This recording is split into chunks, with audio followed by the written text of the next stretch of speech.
gloves because I put lotion everywhere. How can I miss an ear? You can miss an ear. How can I miss an ear, Lucian? Hey? I was telling him I put cream like everywhere, and he was like, "Don't put it here."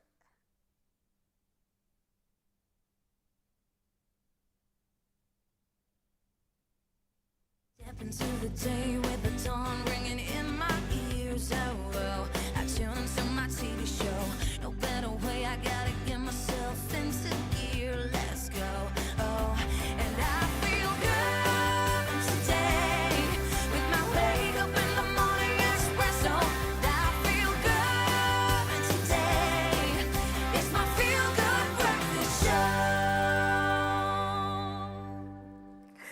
Good morning. It is a wonderful Wednesday. In fact, it is a Woman Crush Wednesday, not only because I'm crushing on myself, but there's so much to get through on your Feel Good Breakfast Show. Now, we've been showcasing women who are leaving their mark in the culinary industry, and today is no different. We invite the ladies from Sweet Lionheart to show up their talent in the sweet treats department. We're going to head to the kitchen for that in just a bit. Then we also continue to shine the light on women this time in the medical field. Now, Robotic Surgery Week kicks off this week for Women by Women at Grooteskier, and we can't wait to find out the extraordinary impact these female surgeons have made.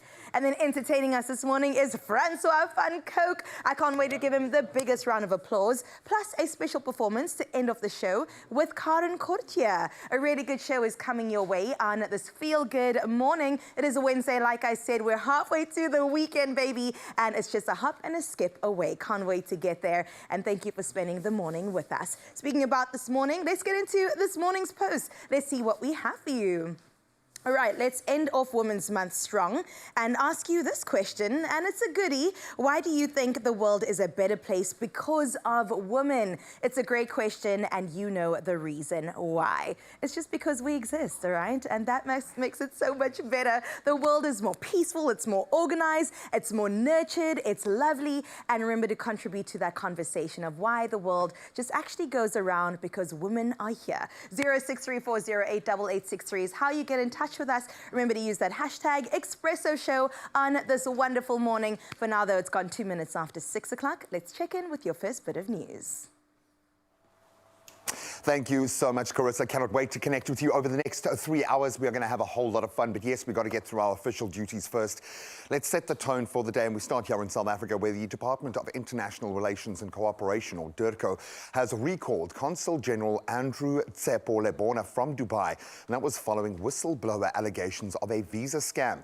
So the consulate is accused of selling visas to United Arab Emirates citizens, and an investigative team is now handling the case, which is in its preliminary stages. Home Affairs Minister Leon Schreiber has pledged support for DIRCO's investigation and has now confirmed that any visas linked to the alleged fraud will be cancelled.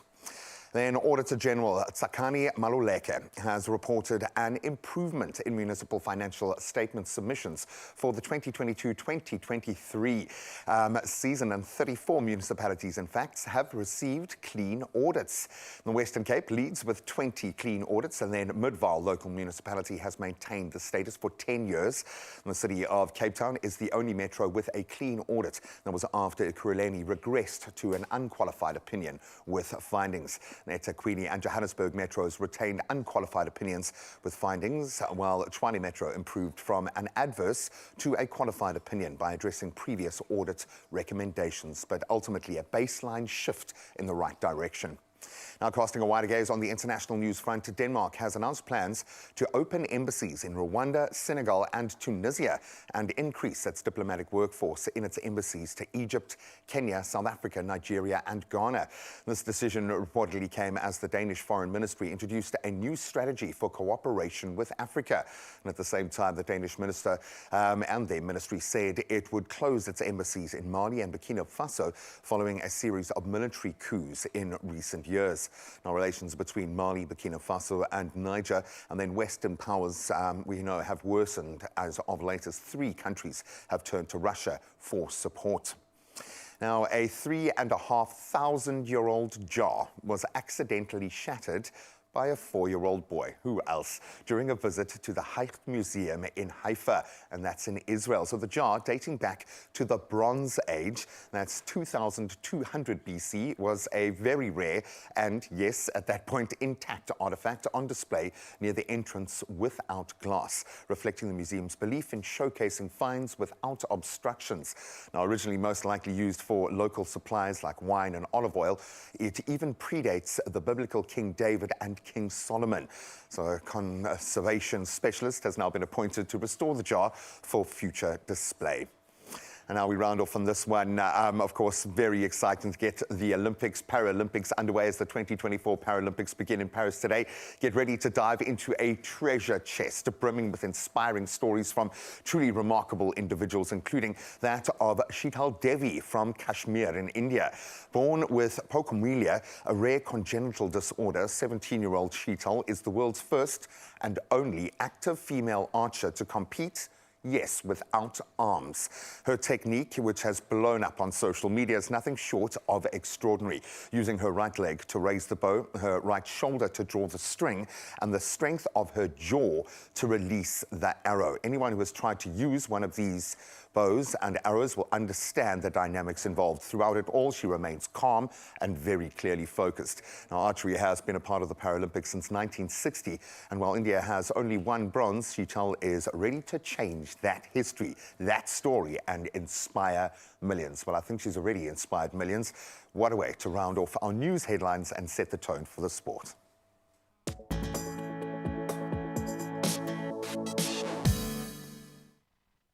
Thanks a lot, G. Let's take a look at the sporting action, and starting off with cricket. Nicholas Pooran's explosive batting and Mario Shepherd's sharp bowling powered the West Indies to an 8-wicket triumph over the Proteas, clinching a 3-0 series sweep. Chasing a revised target of 116 in 13 overs, the Windies reached 116 for the loss of just 2 in just 9.2 overs, sealing the victory at the Brian Lara Academy in Trinidad. Let's move on over to Harry Kane, who has won the Golden Shoe Award. The Bayern Munich and England striker was awarded the Golden Shoe on Tuesday in Munich, recognizing him as Europe's top scorer with 36 goals in the previous Bundesliga season. Despite being a 3-time top Premier League scorer, this is Kane's first Golden Shoe. However, his debut season at Bayern ended without any team silverware, a first for the club since 2012. On to tennis action, Stefanos Tsitsipas struggles at the US Open. It persisted as he was knocked out in the first round. That is against Australia's Thanasi Kokkinakis, losing 7-6, 4-6, 6-3 and 7-5. Tsitsipas, who was never advanced beyond the third round at Flushing Meadows, battled through nearly 4 hours but appeared hampered by an abdominal issue. For Kokkinas, the victory marked his first win at the US Open since 2019. And onto motorsport, Williams Racing has replaced American driver Logan Sargent with Argentina's Franco Colapinto for the remainder of the Formula One season. Sargent, who ranked 20th out of 21 drivers, failed to secure a top 10 finish in 14 races this season. Colapinto will partner with Alex Albon for the final 9 races, starting with the Italian Grand Prix. And that is it for your sport for now. Another update in 1 hour's time. But the weather is looking interesting today, and I know that Carissa is standing by with all those details.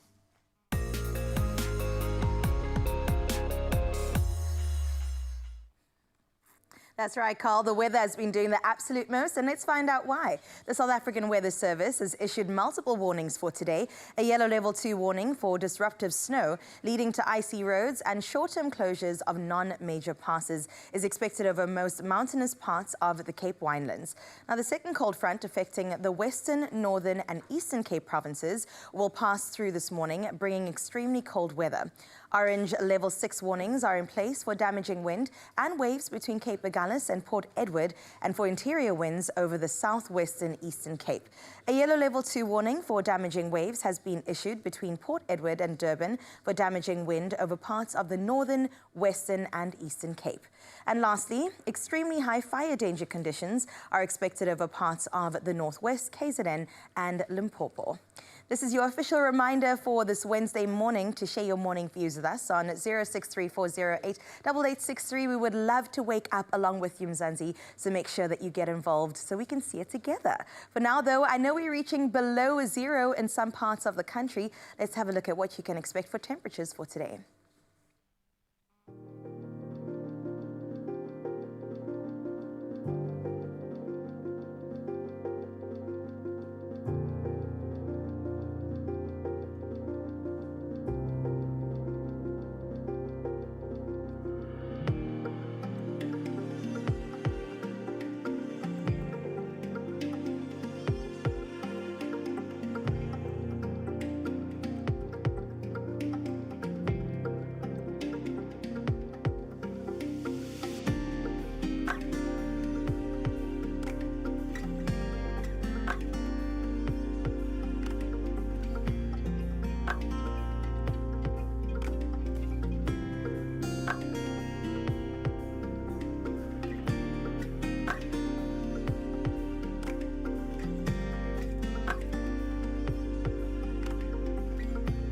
I'm sorry, I feel like it was my cheek talking about the change of seasons yesterday. -10, I think, or thereabouts. -9 in Southern, and I'm sure it feels like -15. I'm sorry. I'll take ownership of that one, but don't worry, we'll keep you warm and indoors and inspired. We are rounding off our Women's Month focus, and hopefully we're going to continue this every month, every day of every month, in fact.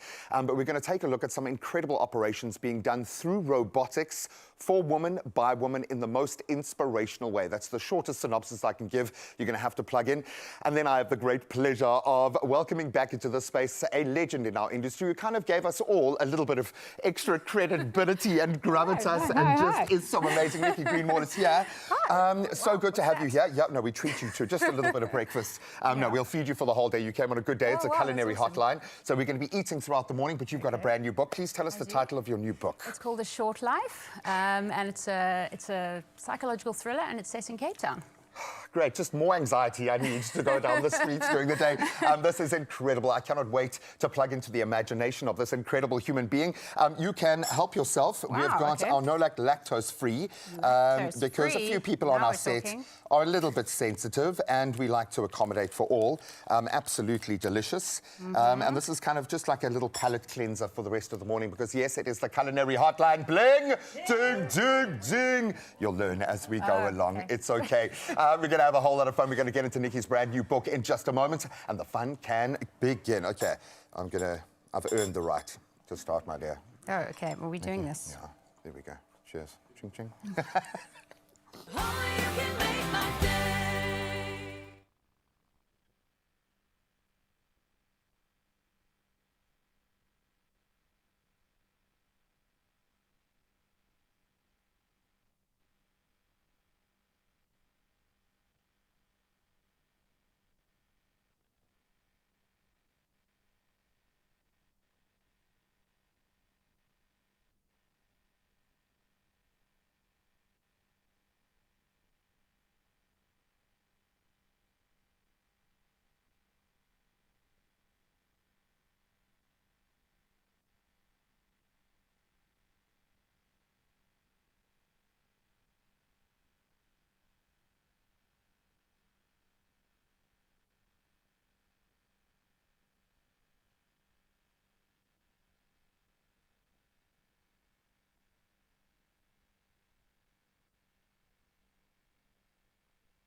It's my feel-good breakfast show.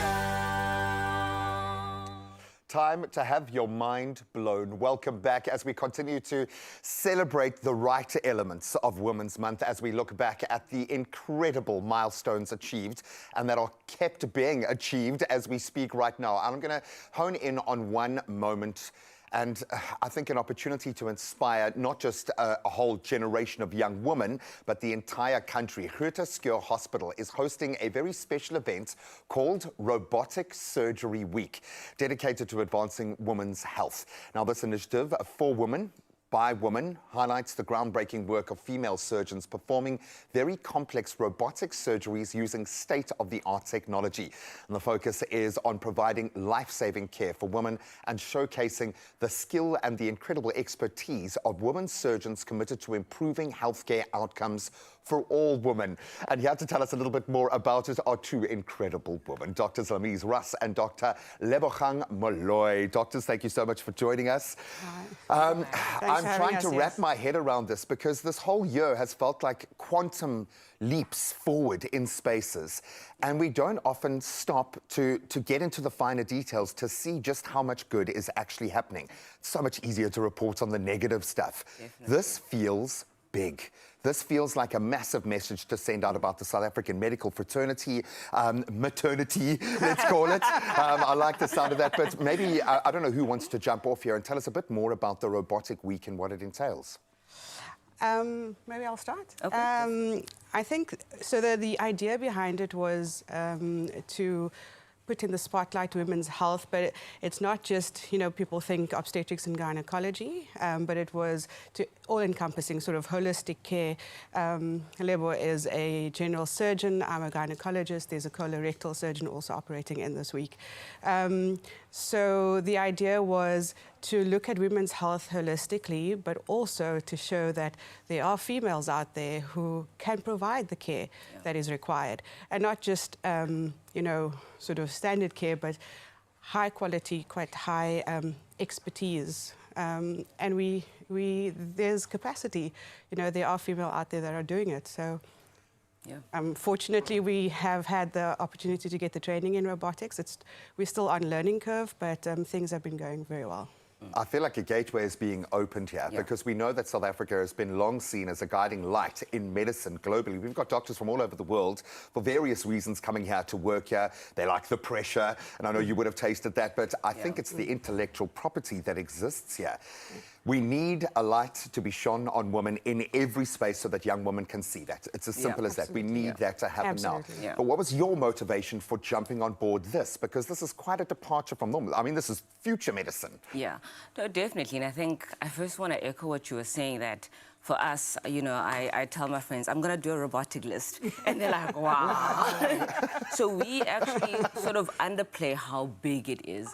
And I think we're in a time, like you were saying, where we're putting women forward, right? It's not just about, oh, let's train everyone else and maybe women later. So I find that Groote Schuur has been very progressive in having us trained very early on with robotics and being involved in this advanced technology. And it's actually quite not surprising that in first world countries, they do robotics all the time, while here it's still a dedicated theatre, dedicated time. So it's quite amazing that we even here. That you're getting that opportunity. Exactly, even though it's still quite in its early phases. You know, I often have this conversation in business when we talk about the soft skills that are required with female managers, female executives, and how vital that is. I would imagine when practicing with women, with engaging with female patients, those soft skills become absolutely vital. When we look at the robotics, it's not just a nice to have anymore, it's the way we are moving within medicine. What does it give you as the next phase of medicine? Why is this such a milestone? So I'm finding that the types of patients that I can operate on is different. So, you know, traditionally, the surgeon, if you think about the typical surgeon from like 30 years ago, it was this tall man, strong hands. I've had a couple of those. But the profile is changing. Unfortunately, the equipment didn't change much since then. So I used to find that laparoscopically, like laparoscopic surgery would be the other form of keyhole surgery. You actually end up carrying quite a bit of the weight. If a patient is overweight, you actually feel that when you're operating. Wow. You step away from that table pretty exhausted. You felt it, you had a good workout. And I find that there are specific things with robotic surgery that helps in terms of if a patient is overweight, if it's very complex surgery, your visualization improves. If there are difficult, complex things that you need to deal with, the robot does make it easier because of the visualization and the access. So I'm finding the types of things I can do and offer to patients is different. And that's only going to get better because the technology is only going to get better. Our understanding of how to utilize it. In a perfect world, we could have people operating from different continents on one another, but it's the digital connection that is really, really powerful for me. I would imagine there is a point where you stop seeing yourself, and please, I'm overgeneralizing now, but where you stop seeing yourself as a woman and you start seeing yourself as a doctor, because that's what's required to become so hyper-specialized in your space. But then to be reminded of being a woman in that role through a journey like this. And I know this is just the first step, but how has that made you feel? Have you kind of put yourself in a different perspective? Are you seeing your job differently now? Yeah, I think definitely. For me, there's no doubt that, you know, women have such an impactful role, whether it's healthcare management, whether it's just clinicians and looking after patients. There's more that we bring. There's compassion. We love our male doctors, but there's just something. Do you want to say that a bit slower? Just for those of us. No, I'm just throwing it from the side there, right? So we bring a lot of empathy, compassion, insight. I have a lot of patients who are like, oh, it's so good to have a female surgeon. So it's definitely something that hasn't become common practice yet. And for me, I find it reassuring that women are here in this space active. And as much as we'd like to say we all doctors are equal, no one is equal in the world. Exactly. And there's something about being a woman that we can bring in our actual practice of medicine and how we manage patients and how we manage the space. And even from a teaching point of view, representation matters. Our students see us and they're like, oh, I can actually also become a surgeon. And now they can also become a robotic female surgeon. I've got a 4-year-old daughter. So if I'm this excited and I'm feeling this groundswell of hope and positivity, you can imagine what a young girl entering into her first year of medicine, or maybe asking those questions right now as she thinks about the next year's studies, seeing this moment, understanding that this isn't just something that's happening in Switzerland, this is happening here in South Africa, at Groote Schuur. So kudos to the management there for getting this right. And thank you for doing this. I know you've got to still go back to work. And a surgery a little bit later today. Robotically. Robotically, yeah. So you're not doing all the work, okay? No, I hope this has given you. I hope this has given you an extra element of energy and fortitude for today, because I know the job does require a huge amount of bravery. So thank you so much for being brave enough to take this leap. As I said, it feels like a quantum leap forward in medicine. Young doctors have a very different world to step into, and thanks to things like this happening right now, a whole new environment for young female doctors as well. Well done. Thank you so much. Thanks for having us. That's right, Graham, and thank you so much to those wonderful ladies for joining us this morning. Listen, representation does matter. You can't be what you can't see, so I love that we have some incredible women joining us on the couch, and we're going to get Women's Month continued as we talk about this question in particular, why the world is just a better place because women are in it. Honestly, I think it's quite a rhetorical question, because what would the world be without us? But we've asked you the question, and you got in touch with some beautiful comments, Carl. First and foremost, can I just say that this picture that you're seeing on screen now, right, is from Carissa's private collection. And they just took it and they made it part of this Good Morning post. I just want to say, that was our picture, okay? So we were really enjoying Can you see, we were having what they would call a fetlach. And then they took that picture, but it's okay. So let me take a look at some of the comments. In fact, this first one, Carissa, is a nice one from Mo. So let's just give it a good read. Wow, what a beautiful question, sweetie. I think the world is a better place with women in it because of these reasons, right? They're natural caregivers and empathizers, fostering connection and community, also innovative problem solvers, approaching challenges with creativity and intuition. And also, I assume resili means resilient. Women's contributions have shaped history, art, science, and culture. I know that's right. We've been the backbone of society, the spark for revolutions, and the heartbeat of progress. Wow, this is beautiful. In a world where women are empowered, celebrated, and equal, everyone truly benefits. It's a more vibrant, inclusive, and compassionate world, and that is the world that I want to live in, darling. You and me both. Can we leave it there? I think that is the only answer that matters. That was okay. Well, let's take a look. Salma said good morning. And then Teresa's excited for the weekend. Then Teresa also said, here's an answer here. Says, good morning, my beautiful, beloved Expresso fam. Woman, are excellent in nurturing. They are great in multitasking. They are caring. They easily balance work and family, are great in communicating. What a woman loves, she loves. The list is endless. If you have been loved by a woman, which most of us have because of our mothers in the first place, then you know for sure that when a woman loves, she really loves. Teresa's right about that. Yeah, for sure. So lined up for you on your Feel Good Breakfast Show, we have some more love from us to you. In fact, Nicky Greenwall is here, and there's a debut book. It's called A Short Life. I feel like she named that after me. But it's no, there's a lot more depth in there, and we'll unpack that on the couch in the next couple of minutes, which is going to be fantastic. Yeah, and then Celebrating Women continues as the women from Sweet Lionheart are going to join us with the cutest cakes you have ever seen in your life, and also some cookies. We're going to be on the best sugar rush this morning, and I can't wait to find out exactly how to make cakes just as sweet. That's our picture. Only you can make my day.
It's my Feel Good Breakfast Show.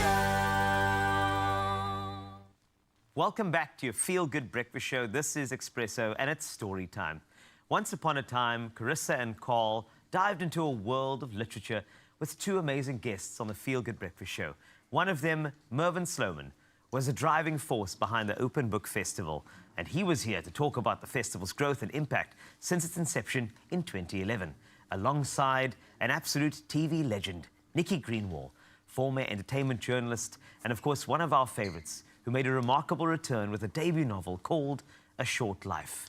And they lived happily ever after. Good night. Good night. Thank you so much Cheers. for that call. Can we please wake everybody else Yes. up by giving them a feel Yes, good welcome? that's it. I had What an to. introduction. I like that. I had to. It's like a light reading. it's It's light important that we did that. I don't know Welcome, if this everybody. is a light read, but This we'll is- get into it. It's something about a thriller, Nikki.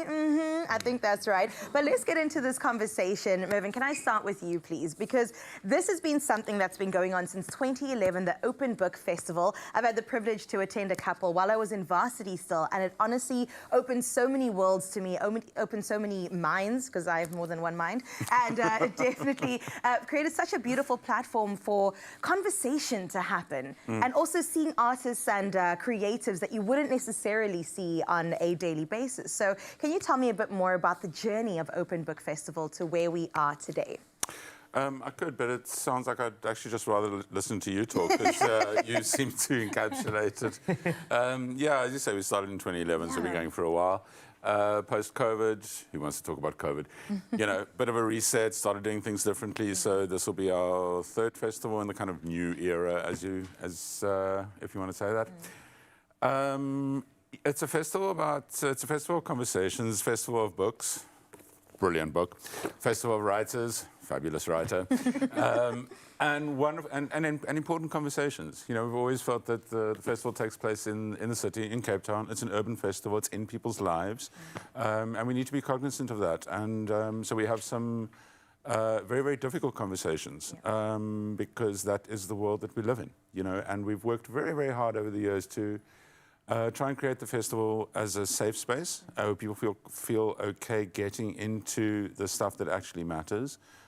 So you'll always find events at the festival looking at things like gender-based violence, at what it means to be queer in Cape Town or in other spaces, what are the challenges there, looking at issues around inequality, which are all reflected in the books that are coming out in South Africa.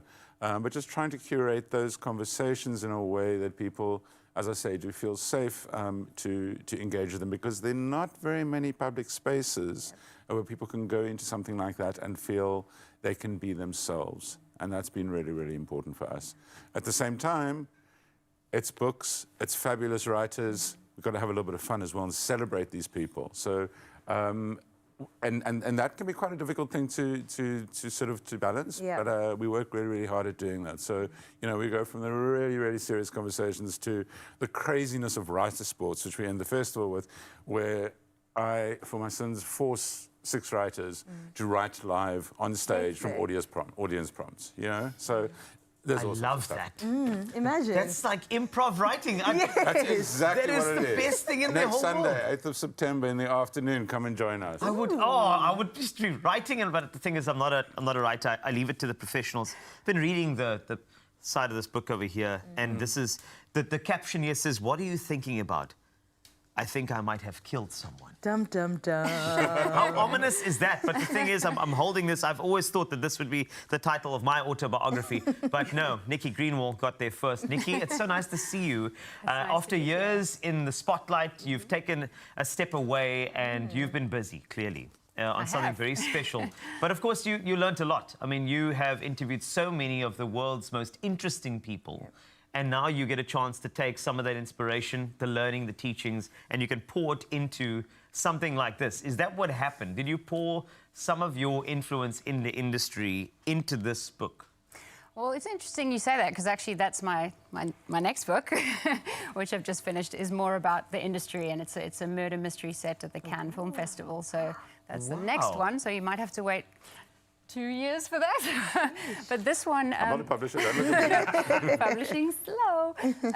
Yes, but this one is, it's fiction, but it's personal, if that makes any sense. Okay. I think the best books are the ones that really connect on that level. Yeah. So I have poured myself into it, even though it is a fictional story, of course, because I haven't killed anyone lately. She says on record. Okay. Did you believe that? I didn't know.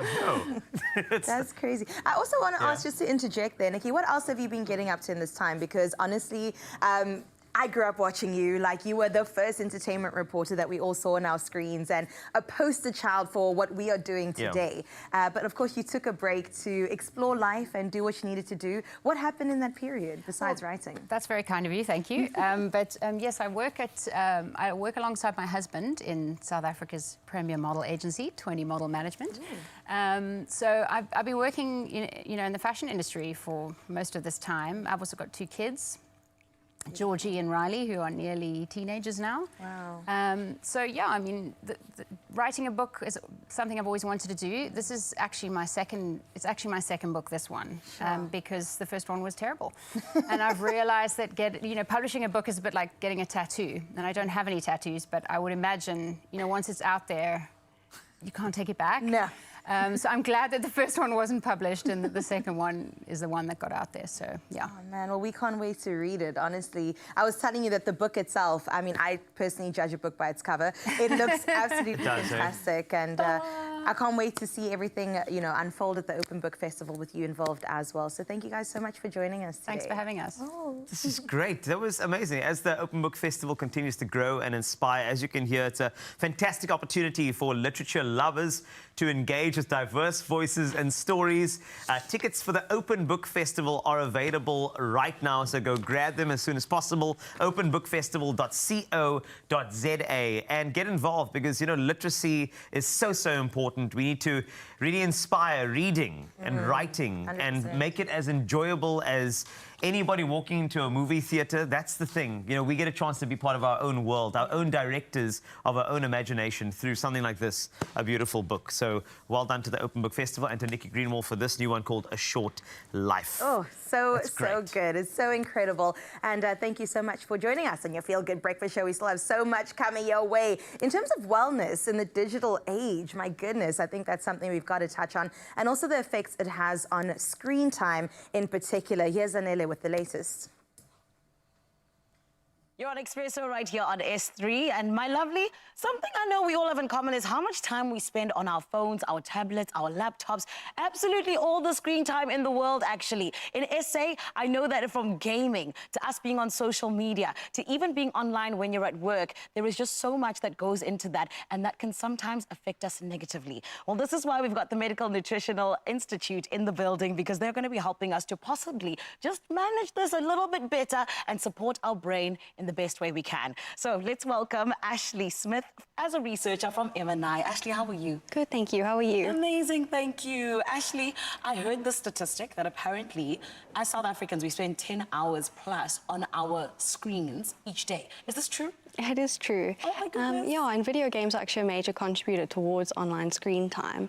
South Africa has the biggest video game market in Africa, and this year 3 billion people worldwide will play video games.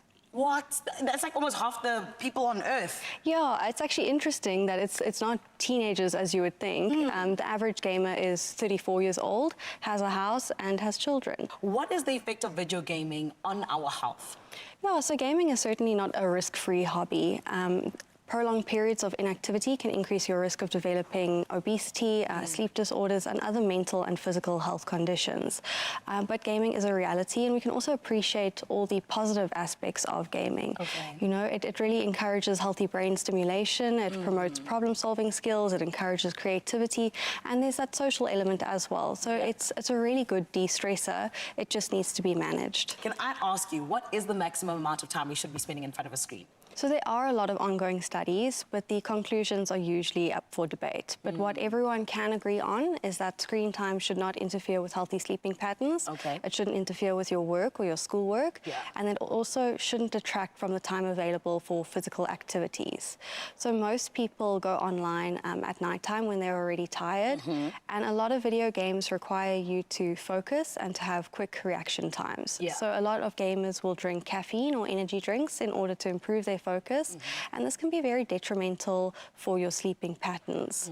So the focus actually shifts away from the duration of time spent behind a screen and more to effective screen management. Okay, and now obviously, I know I always come to this question because I love it. You guys are always here to help. How are you doing so when it comes to our screen time and what we're doing in terms of really being online the whole day? Yeah, so at M&I, we recognize that screen time is a reality, but you can support and protect your brain by using Neurovance from M&I. Neurovance targets multiple neurochemical pathways in order to really optimize your brain function, and it can improve your concentration and your focus. It also contains unique ingredients that can counteract physical and mental exhaustion, and it can improve your stamina, which is really good good before a long online session. And then another really important thing about Neurovance is that it contains no stimulants or sedatives. And so this is a big advantage for gamers because it doesn't affect your sleep patterns.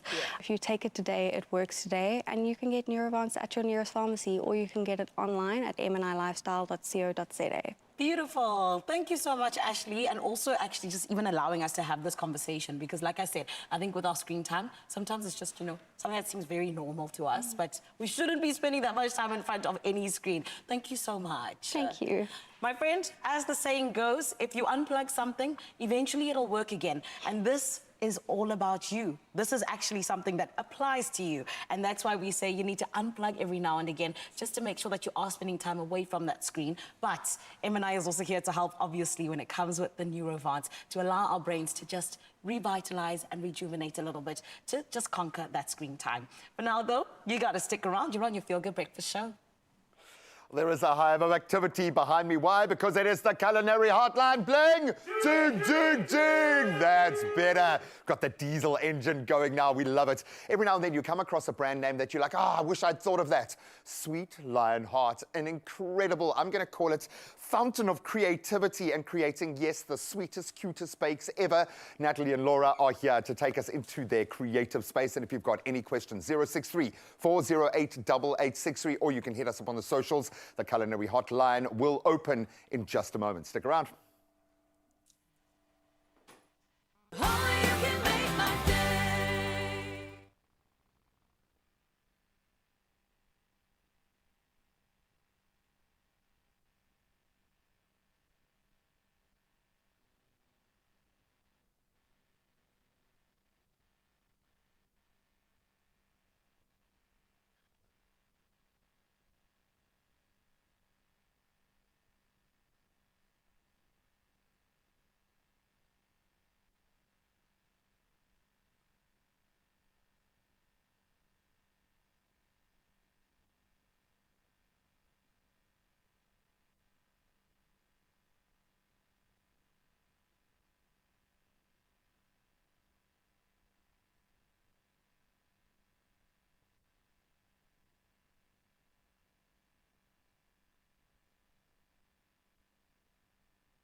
It's my Feel Good Breakfast Show.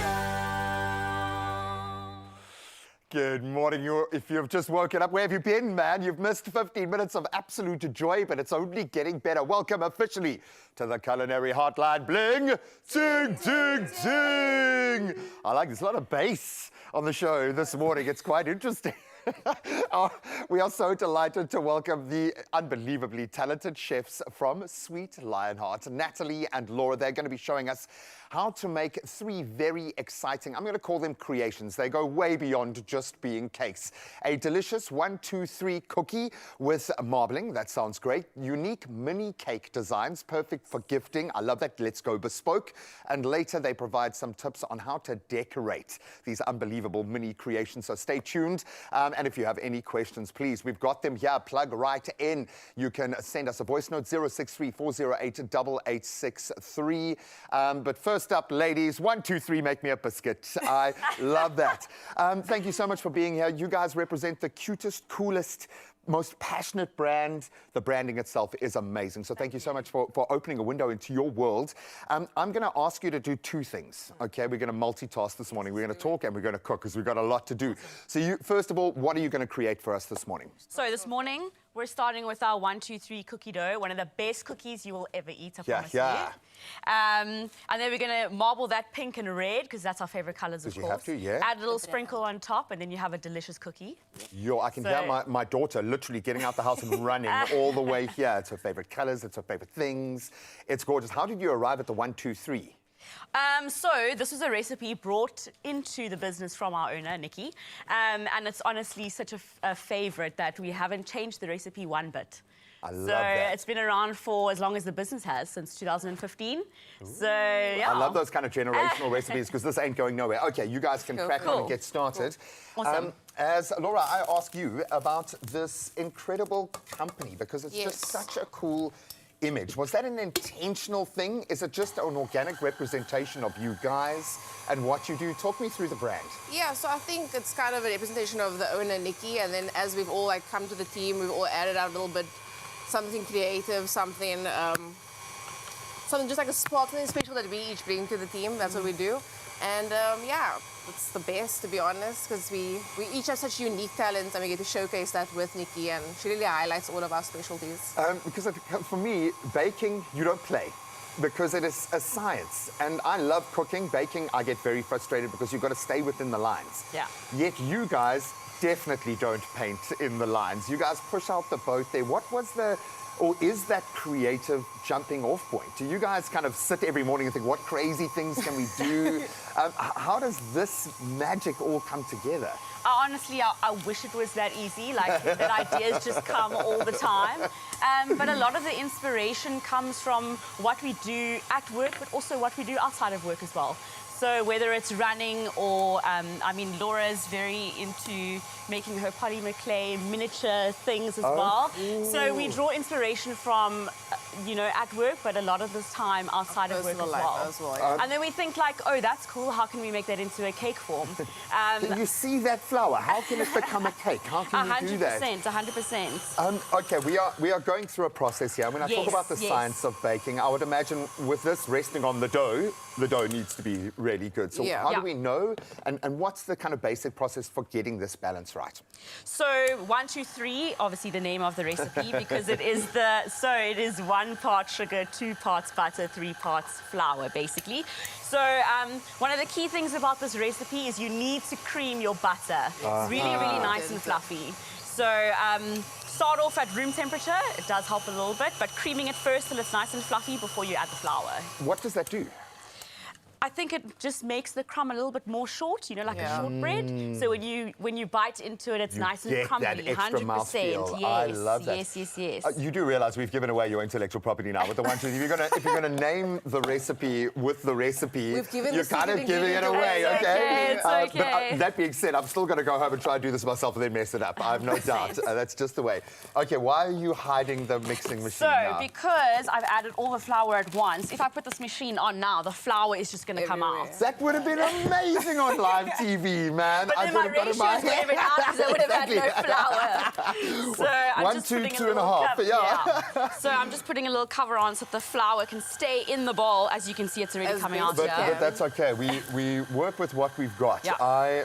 You're already highlighting now exactly what I've said. But with baking, a bit of experience also goes a very, very long 100%. way. When you work in a creative space like this, how much do you learn? Because it feels like you guys are always pushing new ground. Definitely. I feel like I've learned a lot in the kitchen, to be honest. And sometimes you'll see things online and then you actually come and put it in practice in the kitchen, and that's kind of where you get to like figure out your own version of doing something, and that's the special part. Because we've got culinary inspiration. I meet young chefs with no training that are blowing up on TikTok and Insta, doing amazing stuff. And then you find, okay, they represent 5 generations of bakers. Yeah. That's the magic of baking. Your grandma's been baking for years, and that's where you learned it, For sure. Okay, there we see quite a short dough, actually. Hey, it's quite crumbly. It is quite short, I would generally let it go a little bit further if I was keeping it that colour, but because we're going to add some colorant in it and then still knead it a little bit, I don't want to overwork the dough. Yeah. Oh, you have to be so conscious and just clever to bake. Maybe this has been where I've fallen down in my past. That's only because I've messed it up before. Enough times, that being said, you got to kind of make the mistakes, 100%. right? Because there are bakers out there like myself that are just beating ourselves up. That you know, you've got to learn that way. Okay, take us through the the next So we're just stages? halving the dough, and then Laura's going to add some red colouring, and I'm going to add some pink colouring. I'm using gel, Laura's using powder, but honestly, it doesn't matter. It could be either or.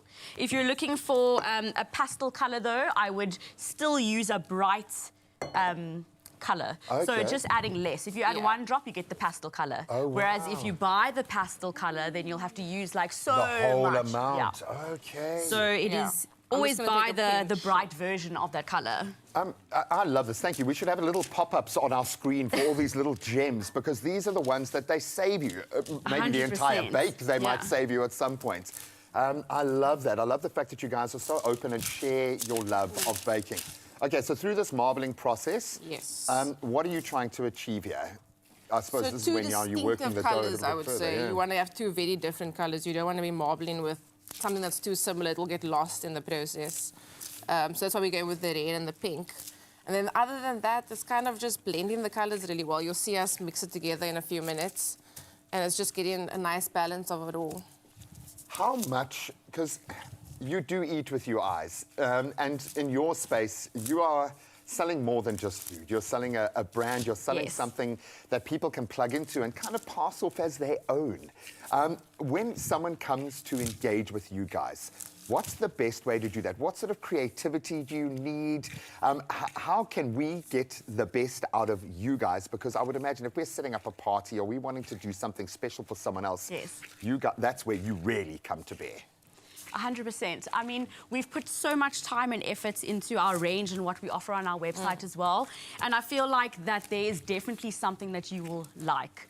And within that, whatever you do come to like on the website, there's certain customizations which you can do as well to suit the occasion that the cake is for.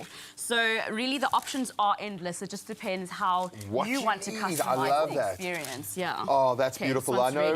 So now we start mixing our pink and our red. We're going to wrap up these final few stages and get it into the oven in just a moment. It's 1, 2, 3 cookies, as easy as 1, 2, 3. I love the ratios. I love the colours. I love what these represent. If you've got any questions for the ladies, 063 408 8863. I think we're working with 2 baking geniuses, but the creativity is off the charts. So if you want some inspiration, plug in, give us a shout, drop us a voice note. We'd love to hear from you. Our 1, 2, 3 cookies will be on the way after the break. Oh, nice. Be a handy hero this spring and stand the chance of winning 10,000 Rand cash from Plascon. To enter, tell us what Plascon product you purchased this spring and include hashtag PlasconSA. Enter by replying to Expresso's competition post on Facebook, X or Instagram, or WhatsApp your entry to 084 368 1603. Remember to keep your proof of purchase. Competition closes 27th of September at midday. T's and C's apply and can be found on expressoshow.com.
It's my feel-good breakfast show.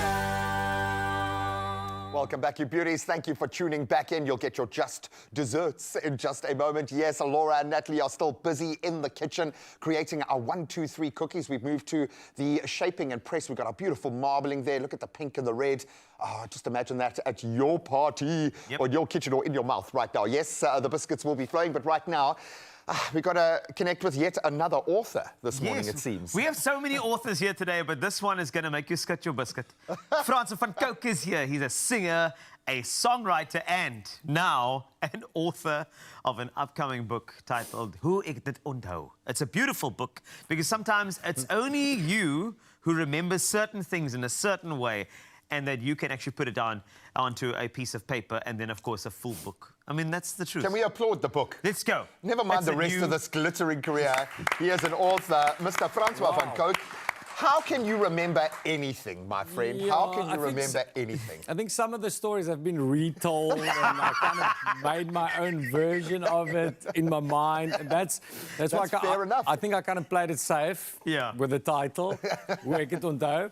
It's my recollection of it. I mean, not everything is probably true according to my friends or according to my parents, but that's how I remember it. It's the emotion, man. It's the lived experience, dude. Yeah, I mean, I thought you'd name it like Kan Nie Dood, maybe, or De Wereld is Mal, maybe. It would be nice. Yeah, I like those titles. Yeah, I don't know. I feel like you used them somewhere. You know, their songs are going to be dropping just... But this particular book, I mean, you're working with Annie Klopper to make sure that this comes to life. I'd love to know how this came together, because as Graham rightly said, you have so much that you've been through. How do you pick and choose what to add to a book? Dude, yeah, it's actually a long story. A publisher came to me in, I think, 2018, and she told me she thinks it's a good idea that I write a biography. And I was like, there's no way. I'm too young. Not going to happen now. Right, you are too young. Did you have a little bit of a crisis in that moment?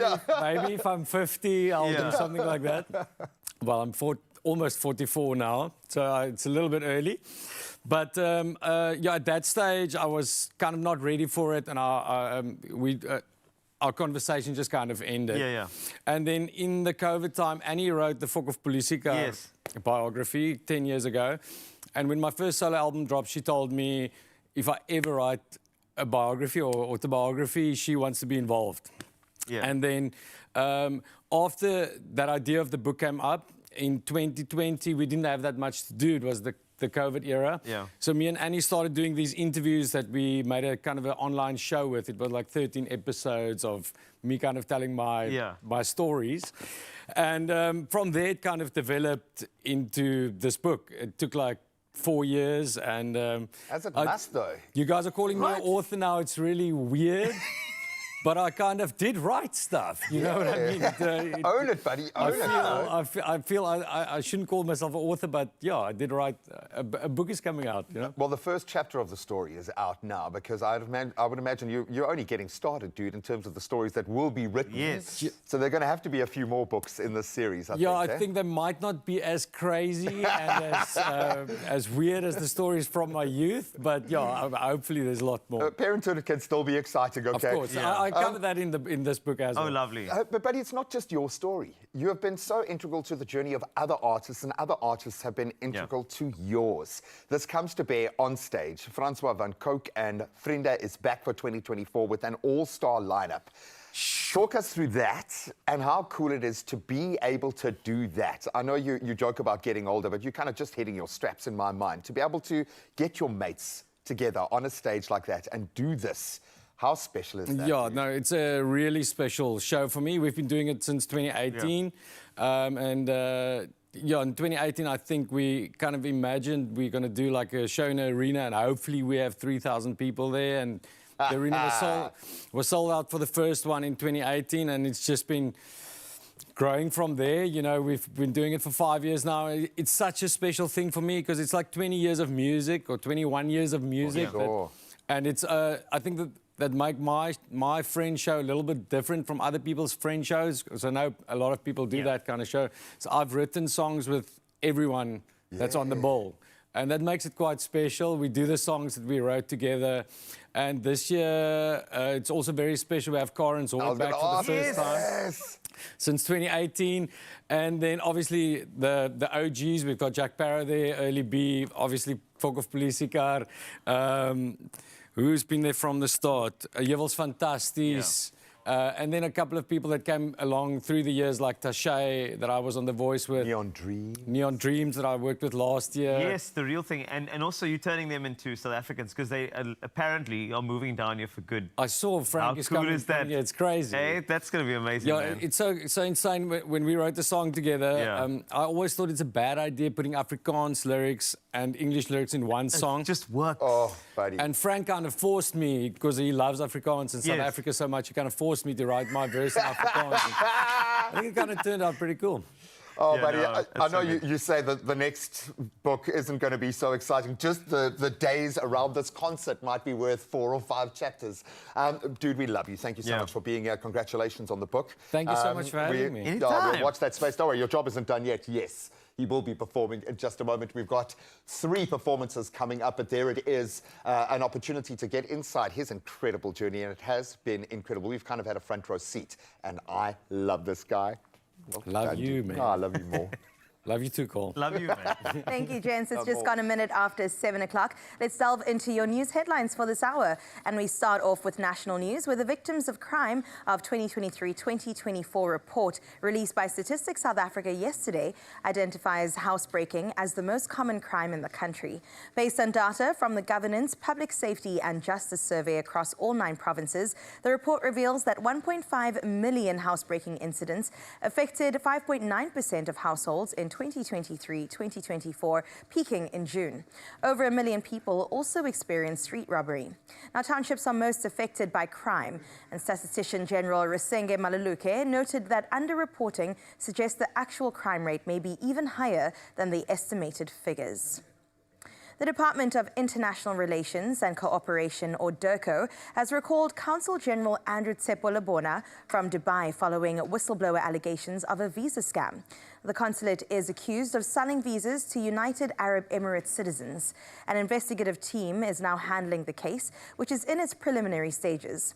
Home Affairs Minister Leon Schreiber has pledged support for DIRCO's investigation and confirmed that any visas linked to the alleged fraud will be cancelled. Moving on to international news, Russia launched a massive attack on Ukraine yesterday, with missiles and drones killing at least 5 people. Amid the ongoing conflict, Ukraine reported advancing into Russia's Kursk region and capturing nearly 600 Russian troops in the past 3 weeks. In response to the heavy strikes, Kiev is seeking permission to use Western weapons for deep strikes within Russia. President Zelensky earlier confirmed that Ukraine had employed Western-supplied F-16 fighter jets and successfully tested a domestically produced ballistic missile to counter the attacks. Denmark has announced plans to open embassies in Rwanda, Senegal and Tunisia and increase its diplomatic workforce in its embassies to Egypt, Kenya, South Africa, Nigeria and Ghana. This decision reportedly came as the Danish Foreign Ministry introduced a new strategy for cooperation with Africa. At the same time, the Danish ministry said it would close its embassies in Mali and Burkina Faso following a series of military coups in recent years. Relations between Mali, Burkina Faso and Niger and Western powers have worsened as of late as the 3 countries have turned to Russia for support. For this hour, we close off with this homegrown feel-good story where Durban's Wu-Tang crew proudly waved the South African flag high, earning gold at the recent UDO World Street Dance Championships in Blackpool, England. Now, the crew triumphed in the under-14 intermediate category, being crowned intermediate world champions, and also secured silver in the under-14 duo category. Competing against over 8,000 dancers from 40 countries, this is a remarkable achievement. Our co-founder Sanusha Govender expressed her pride, noting the overwhelming support they received from spectators and fellow international participants. She highlighted that street dance not only empowers youth, but also proves that South African talent can shine on the global stage. This victory is a testament to the crew's hard work and dedication, bringing so much pride to the nation. And we sure are beaming with pride, and huge congratulations to the Wu-Tang crew for that one. Now we move on to your sporting headlines. Here's the latest.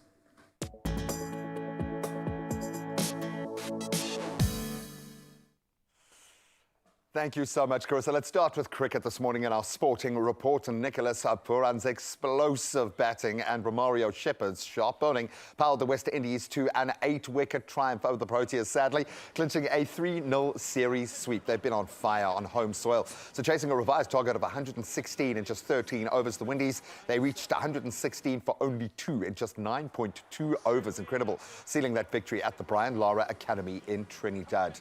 Some big hitting. Now let's turn to football, and he's had his moment. Harry Kane wins the Golden Shoe Award. Bayern Munich and English striker Harry Kane was awarded the Golden Shoe yesterday in Munich, recognizing him as Europe's top scorer with 36 goals in the previous Bundesliga season. So despite being a 3-time top Premier League scorer, in fact, this is Kane's first Golden Shoe. However, his debut season at Bayern ended without any team silverware, surprisingly, a first for the club since 2012. Now on to tennis, and the US Open's already serving it up. Stefanos Tsitsipas says struggles at the US Open persisted yesterday as he was knocked out in the first round by Australia's Thanasi Kokkinakis, losing 7-6. That was the tiebreak there, 4-6, 6-3, 7-5 in the final tiebreak. Tsitsipas, who has never advanced beyond the third round at Flushing Meadows, battled through nearly 4 hours but did appear hampered by an abdominal issue. And for Kokkinakis, the victory marked his first win at the US Open since 2019, but this could be his opportunity to really raise his hand. Well, let's look at another opportunity in motorsport, as Williams Racing has now replaced American driver Logan Sargent with Argentino's Franco Colapinto for the remainder of the Formula One season. So Sargent, who ranked 20th out of 21 drivers, failed to secure a top 10 finish in 14 races this season. Not his best outing. Colapinto will partner with Alex Albon for the final 9 races, starting with the Italian Grand Prix. What a way to kick off your tenure. But that's where we leave our sport for now. We'll delve back into those headlines at around 8 o'clock. Let's see if the roads are waking up and get the traffic.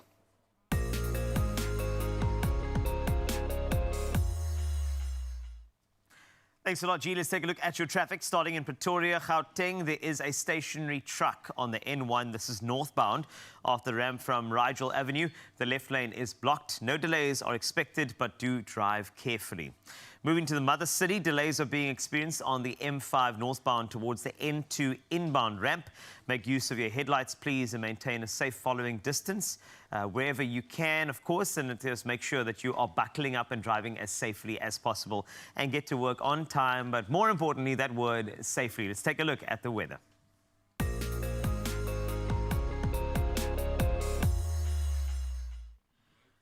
So some disruptive weather to report. The South African Weather Service has issued multiple warnings for today. A yellow level 2 warning for disruptive snow leading to icy roads and short-term closures of non-major passes is expected over most mountainous parts of the Cape Winelands. The second cold front affecting the western, northern and eastern Cape provinces will pass through this morning, bringing extremely cold weather. Orange level 6 warnings are in place for damaging wind and waves between Cape Agulhas and Port Edward, and for interior winds over the southwestern eastern Cape. A yellow level 2 warning for damaging waves has been issued between Port Edward and Durban, and for damaging wind over parts of the northern, western and eastern Cape. Lastly, extremely high fire danger. These are the conditions that are expected over parts of northwest, KZN and Limpopo. Now, after those disruptive weather stories, let's take a look at a sunrise view. This is beautiful. Edwin Marks from Gqeberha sent this one through. And can I tell you, the streaks of sun, that looks like it was edited, but it wasn't. That's nature in full force. I'm so happy. Thank you very much for this. And, you know, often you see those streaks above the sun in traditional pictures, but these are below, showcasing true art, true beauty.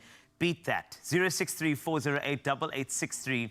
Remember that all our sunrise views are a competition according to me, so please send in yours and beat that one from Edwin as we take a look at some very cold temperatures with some soft music.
cold. I don't know how people are functioning at -5. There's this function there. -9 was in there. I was like in Sutherland. But can we just talk about this picture over here? Wow. From Edwin Marks. I've never seen a thing like this. Just that if you look at the rays here, I feel like one of those old school weather reporters, you know? If you look at the rays here, below, in the south area over here, I'm wondering what this is.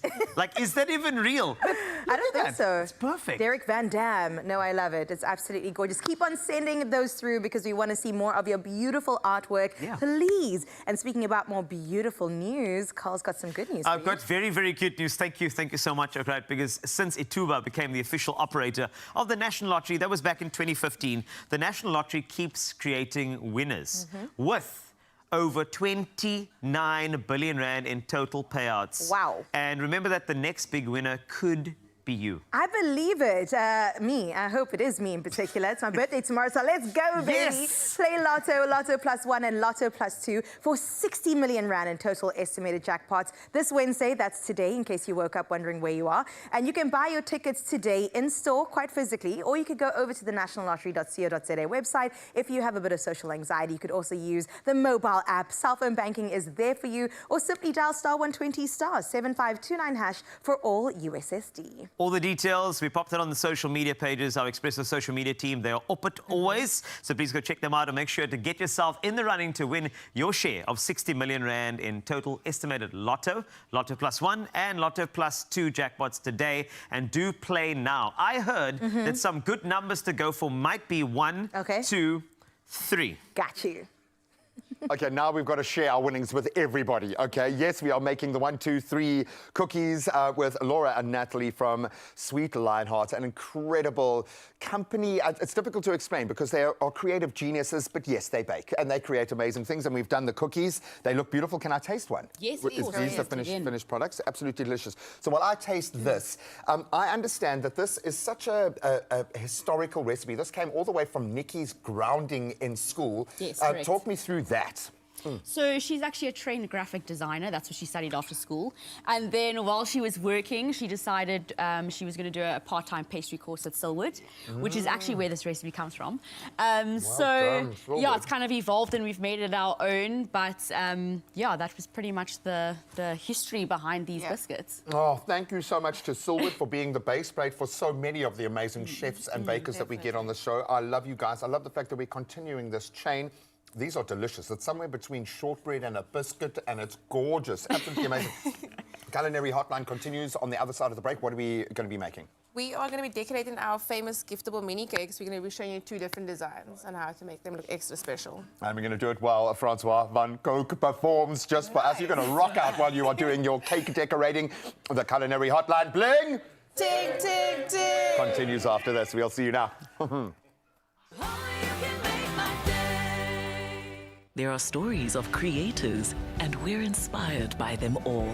We invite you to write your story with us. Your story matters. ABSA.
It's my feel-good breakfast show.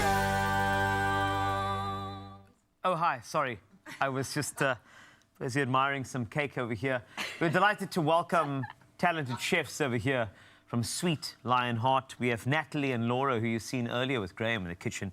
And next up, as we take a look at these amazing creations, we'd like to show you how to create 2 giftable mini cake designs that'll be appropriate for anything. We're talking about everything from, weddings, birthdays, and even divorces. We will make sure that these cakes are there for you. 063-408-8863. If you have any questions, doesn't matter what it is, we've got your back. Let's meet them again. Natalie and Laura. Hi, hello. Hi. Carl. Hello. Did you like that? Sweet Lionheart does that to me. It makes me very, very, just like I'm zoned in, I'm locked in, you know, which is lovely. All right, so the one thing that I know, because as you know, I may be a customer of yours every now and then, basically every birthday that comes into my life, the frosting. Yes. It's always smooth. It's always perfect. How? Is it the frosting, the way you mix it, or is it the way you apply it, or is it a bit of both? Talk to me. I think it's a bit of both. It's the style of frosting that we use. So I think maybe most people use American buttercream. I'm going to pipe while I speak to you. But sorry, multitasker. Yeah, I have to, are you sure? I can do it. What are your thoughts on global warming while you pipe? I'm joking. I'm kidding. It's going to be distracting. So I think it's a mixture of the type of frosting that we work with, which is it's Swiss meringue buttercream. And also the fact that we take our time, we soften the buttercream down, and then we actually take our time to scrape it repeatedly until we get the smooth surface we want. Oh. Yeah. You know my favorite icing is cream cheese icing. We do that too, and that's also really smooth. I love how smooth that is, but there's something about what I like about this cream cheese has this like a latent tartness and sourness that balances out the sweetness, which I really enjoy. But this is just the next level. Now, the thing is, this is what you call a flex while I'm talking to you, which is really just... this is really too much for TV, but it's okay. That's why we have you on. With regard to... So now, with the frosting itself, that's one thing. But now there's consistency of that. You have to get to a point where it's pliable and that it stays in this shape. Right. Like that's another little art. That's obviously experience, right? Or is there like maybe a hack or a tip or a trick for a home baker to think about when you are making one of these? Like, what's the consistency that's going to be good and pliable? Honestly, it's about a lot of practice. So you need to know exactly at what temperature and at what consistency when you are filling the cake, to when you're frosting the cake, to when you are piping on your details. Okay. So because the weather is very cold and we use only butter in our buttercream, the normal room temperature is a little bit too cold. So you just need to apply a little bit of heat to the buttercream. So you can pop it in the microwave for a little bit, or you can put it straight onto the the flame of your gas stove top in a metal bowl. Yes. Sorry, I was going to say glass bowl. No, it's got to be metal, yeah. Metal bowl, and then you just melt it slightly so that when you mix it through, it's nice and silky, and that way you can pipe a lot easier. Wow. So it's a lot of practice and knowing when to use your buttercream for different applications. This is amazing. Okay, so I just want to tell you that there's a certain flex that's happening here, like flexing proper. If you look at the detail there, that looks like you are decorating for somebody's wedding. Yes. It's beautiful. And the steady hand technique. So what you're saying is to a home baker who wants to get to the level of Sweet Lionheart, what you need to do is just practice. A lot of practice. And you're going to mess up a lot, right? Which is okay. Yes, there's nothing wrong with that. That's how you learn. That's how you learn. It's important, which is beautiful. But of course, you have a little anecdote over here. I want to ask this very quickly. But in terms of the orders, when you're inundated, like what's the max amount of these babies that you've churned out on a day? Is there like a record or something that you have kept? I wouldn't say we have a record, but I have done 97 in one day.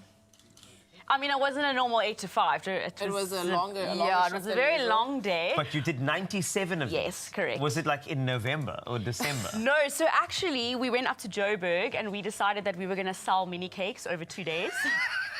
So we took everything up with us and we frosted cakes for everybody in Joburg who wanted a taste of us as well. This is amazing. It really is.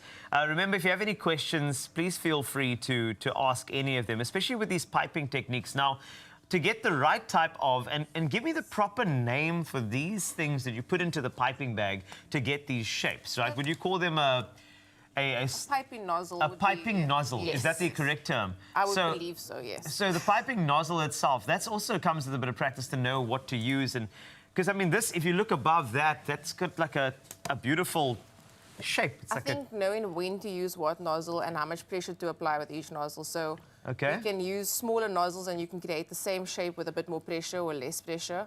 And again, it is practice. A lot of this is done usually off the cake to get used to the technique, the wrist movement and all of that, and then transform. I wonder if there's a way we can just showcase your different nozzles here. Yes. And it's just on a piece of something, so we can get an idea of what each nozzle is going to do for you. Because, I mean, if you just look at this now, okay, I'm not going to lie. That's right. Sorry, I have to stop. Sorry, DJ. All right, so let's take a yes, something like that. That's going to be perfect, and it's going to give you an idea of the different nozzles and how to do them, and what to use them for. Because obviously you got. Let's start with this one. So this is petals. Correct, ribbon. this is a Correct, Petals and ribbon. correct. Okay, cool. So you get different sizes in these as well. I mean, you get really large ones, and this is a small one, as you can see. Great. So it can be piped either straight like this, and then it's thicker on the one side than it is on the other, or you can have an up and down motion, and that comes all from the wrist here. Okay, this is so cool. You see, this is what I'm talking about. This is the type of culinary hotline that we're looking for, where, oh, look at that. That is amazing. So there's 3 applications from one nozzle. Yes. And then obviously with another nozzle, you'll have another 3 applications. So really, like, the options are endless, and you have to keep practicing. And honestly, there's a lot online that you can learn from as well. Yes. So if you ever want to, you know how a piping nozzle pipes, then look it up online so that you don't go buy a nozzle and you don't need to. Laura's going to show you that one though. So that one's also cool. I want to see this. Star nozzle, you get different sizes as well. This is one of those ones that I suppose all our moms use to decorate the cakes, you know what I mean? But the way you apply it is a lot different, because look at that. So you could just do the generic snail trail, or you could do something more fancy and curl it from side to side, essentially. A lot of practice, don't be fooled. No, it looks a lot easier than it really is. You know what's happening, right? So my director in my ear is telling me, don't you want to try, don't you want to try, don't you want to try, yes, 100%. This one, that one's going to be the easiest. So, all right, we'll try. So give me something to work with, and I will do my best. Okay, try these 2. Okay, which ones? The red ones. The red ones. Yeah. Well, I mean, you know, you've got the hand, a very, very calm, steady hand. So I'm not sure, because the way I saw you do it, it's kind of. So you just want to twist the back of the piping bag so that nothing comes out the back. Okay, Twisting cool. nice and tight. Okay, cool. Got it. Twisting, twisting. And then basically what you're doing here. I'd say aim for this one. You're just going to do like little bunny hops, so just up and down. Okay, so bunny hops. Yeah. Close enough.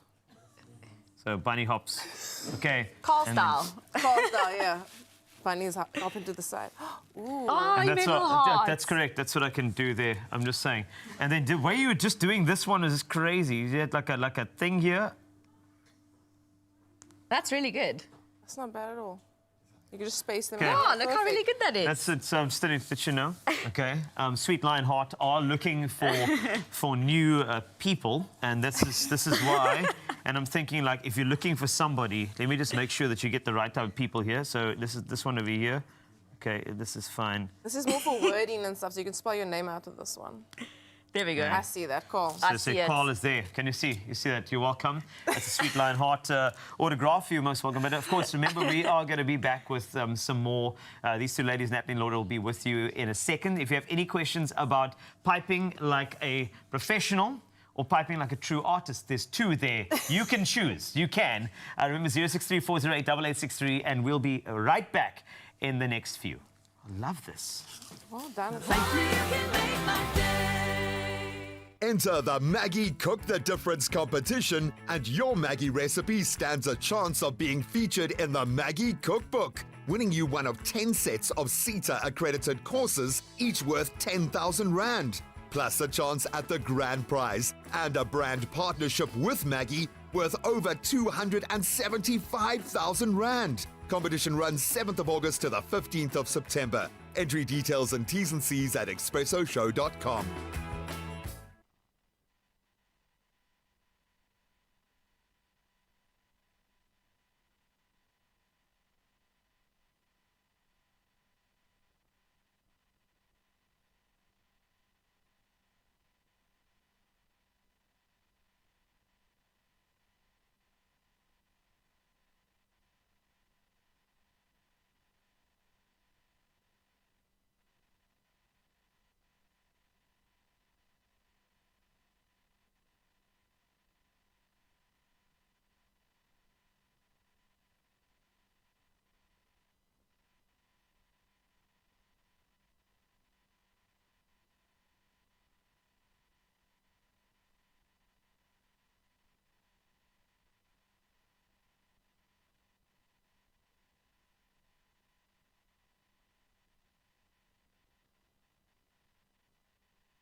It's my feel-good breakfast show.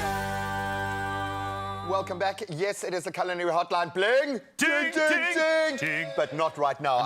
I think we had to stop after your amazing piping skills Thank were you. displayed. Well done, dude. Who would have thought we've got a baking genius Thank in you our so midst? much. You know what? I do a little here and there. That's what I'm talking about. But the thing is, talking about pipes, someone who has a lot of those is this man, Francois van Coke. He's about to give you something.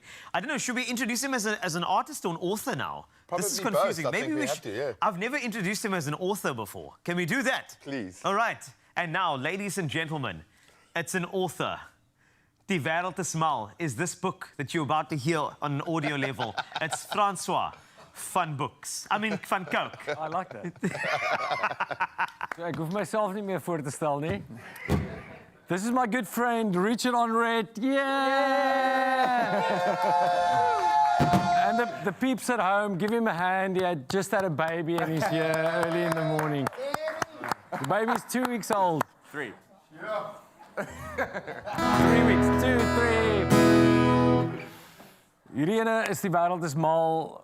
Dis geskryf in 2016 and we didn't know what was coming. We thought it was crazy then, but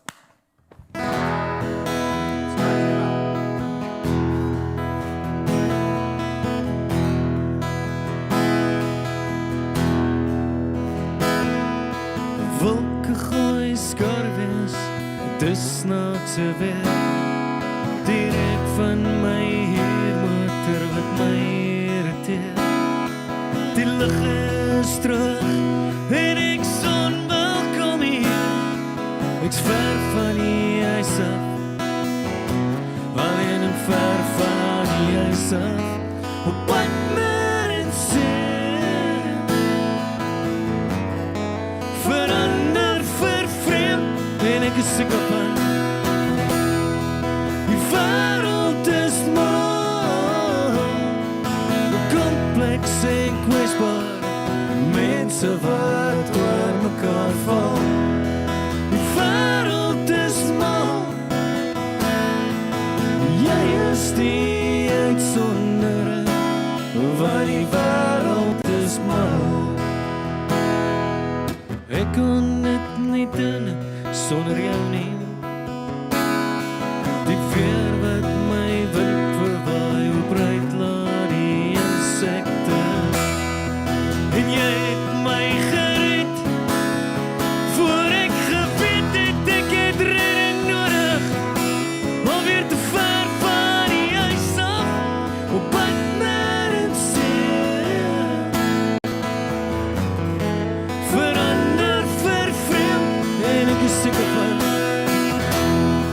die wêreld is mal, kompleks en kwesbaar, mense wat oor mekaar val.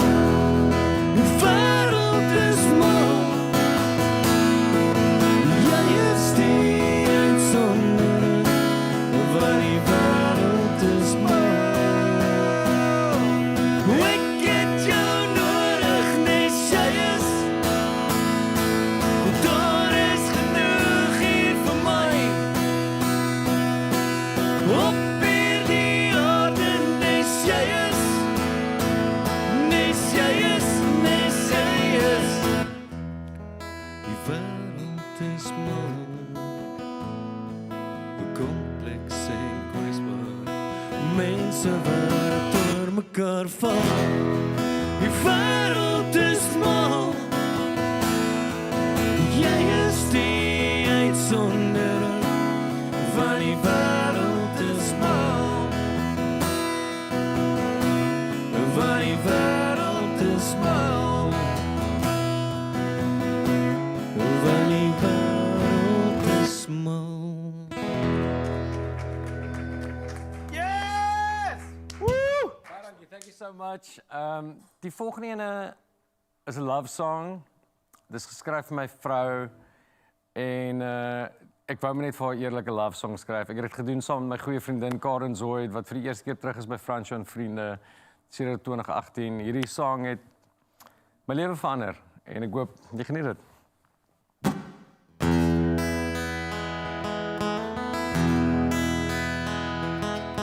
Ek lê my wapens neer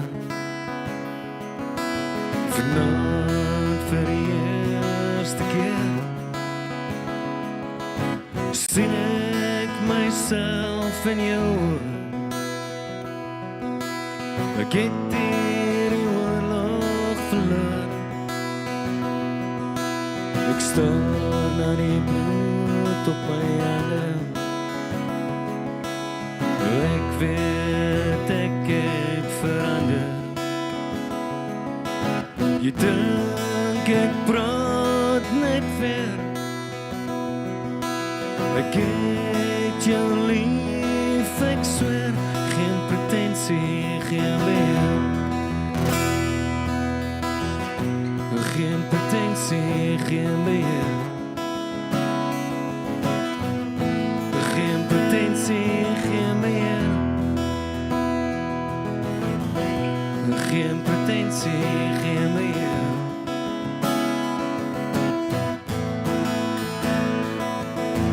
Buiten die stemme wat skater. Vriende wat groet sien je later. Elkeen vind sy pad. Ek weet ek moet dood my skat. Hey my sweet, hey my baby. Jy's my toevlug, wil jou nooit laat huil nie. Jy's my lied, jy's my wysie. Ons het hond, ons het reisie. Ek het genoeg gegee, ek het genoeg geskree. En ek het lang al teruggeleer, maar nog steeds het ek probeer.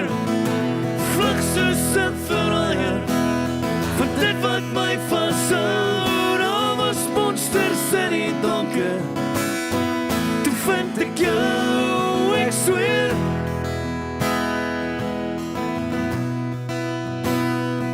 Ek sweer. Geen pretensie, geen meer. Geen pretensie, geen meer. Geen pretensie, geen meer. Geen pretensie, geen meer. Ek het genoeg gegee. Ek het genoeg geskree. En ek het lang al teruggeleer, maar nog steeds het ek probeer. Vlug soos 'n verraaier, vir dit wat my vashou. Daar was monsters in die donker, toe vind ek jou, ek sweer.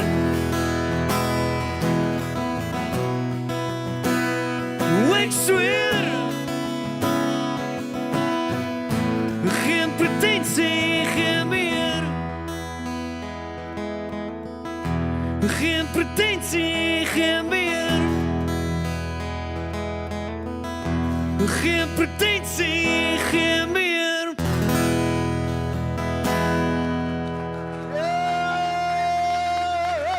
Yes, absolutely fantastic. We'll have a B a little bit later on in the show, and you could see her in the background just singing along to every single lyric. And that's all of us, because we have the best of the best in the building, and we're hoping it's made your Wednesday that much better. And we still have so much more to come on your Feel Good Breakfast Show. I'm going to get into the kitchen for the Culinary Hotline Bling.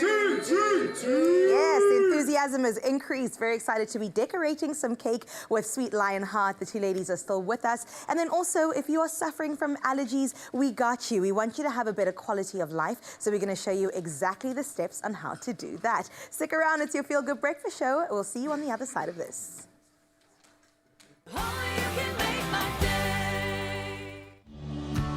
We connect more countries than any other airline. Turkish Airlines.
It's my feel-good breakfast show.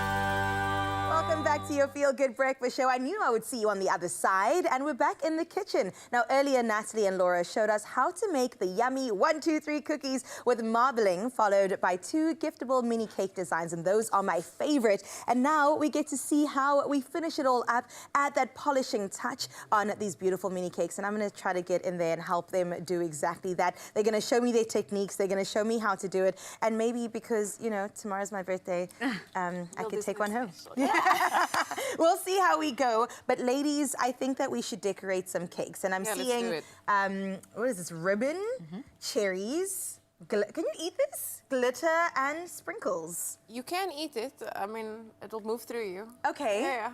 It's food safe. Okay. Do you recommend? Yeah, I mean, it's a nice decoration, yeah. Okay, cool. Yeah, it's for decorative purposes, and if you don't want to eat it, you don't have to. Decorative purposes and artwork. Okay, Yes, that's don't what we're eat the doing ribbons today. either. You can eat the ribbons or you can't. Don't eat the ribbons. Do not eat the ribbons. It's a PSA. All right, ladies, where do we start?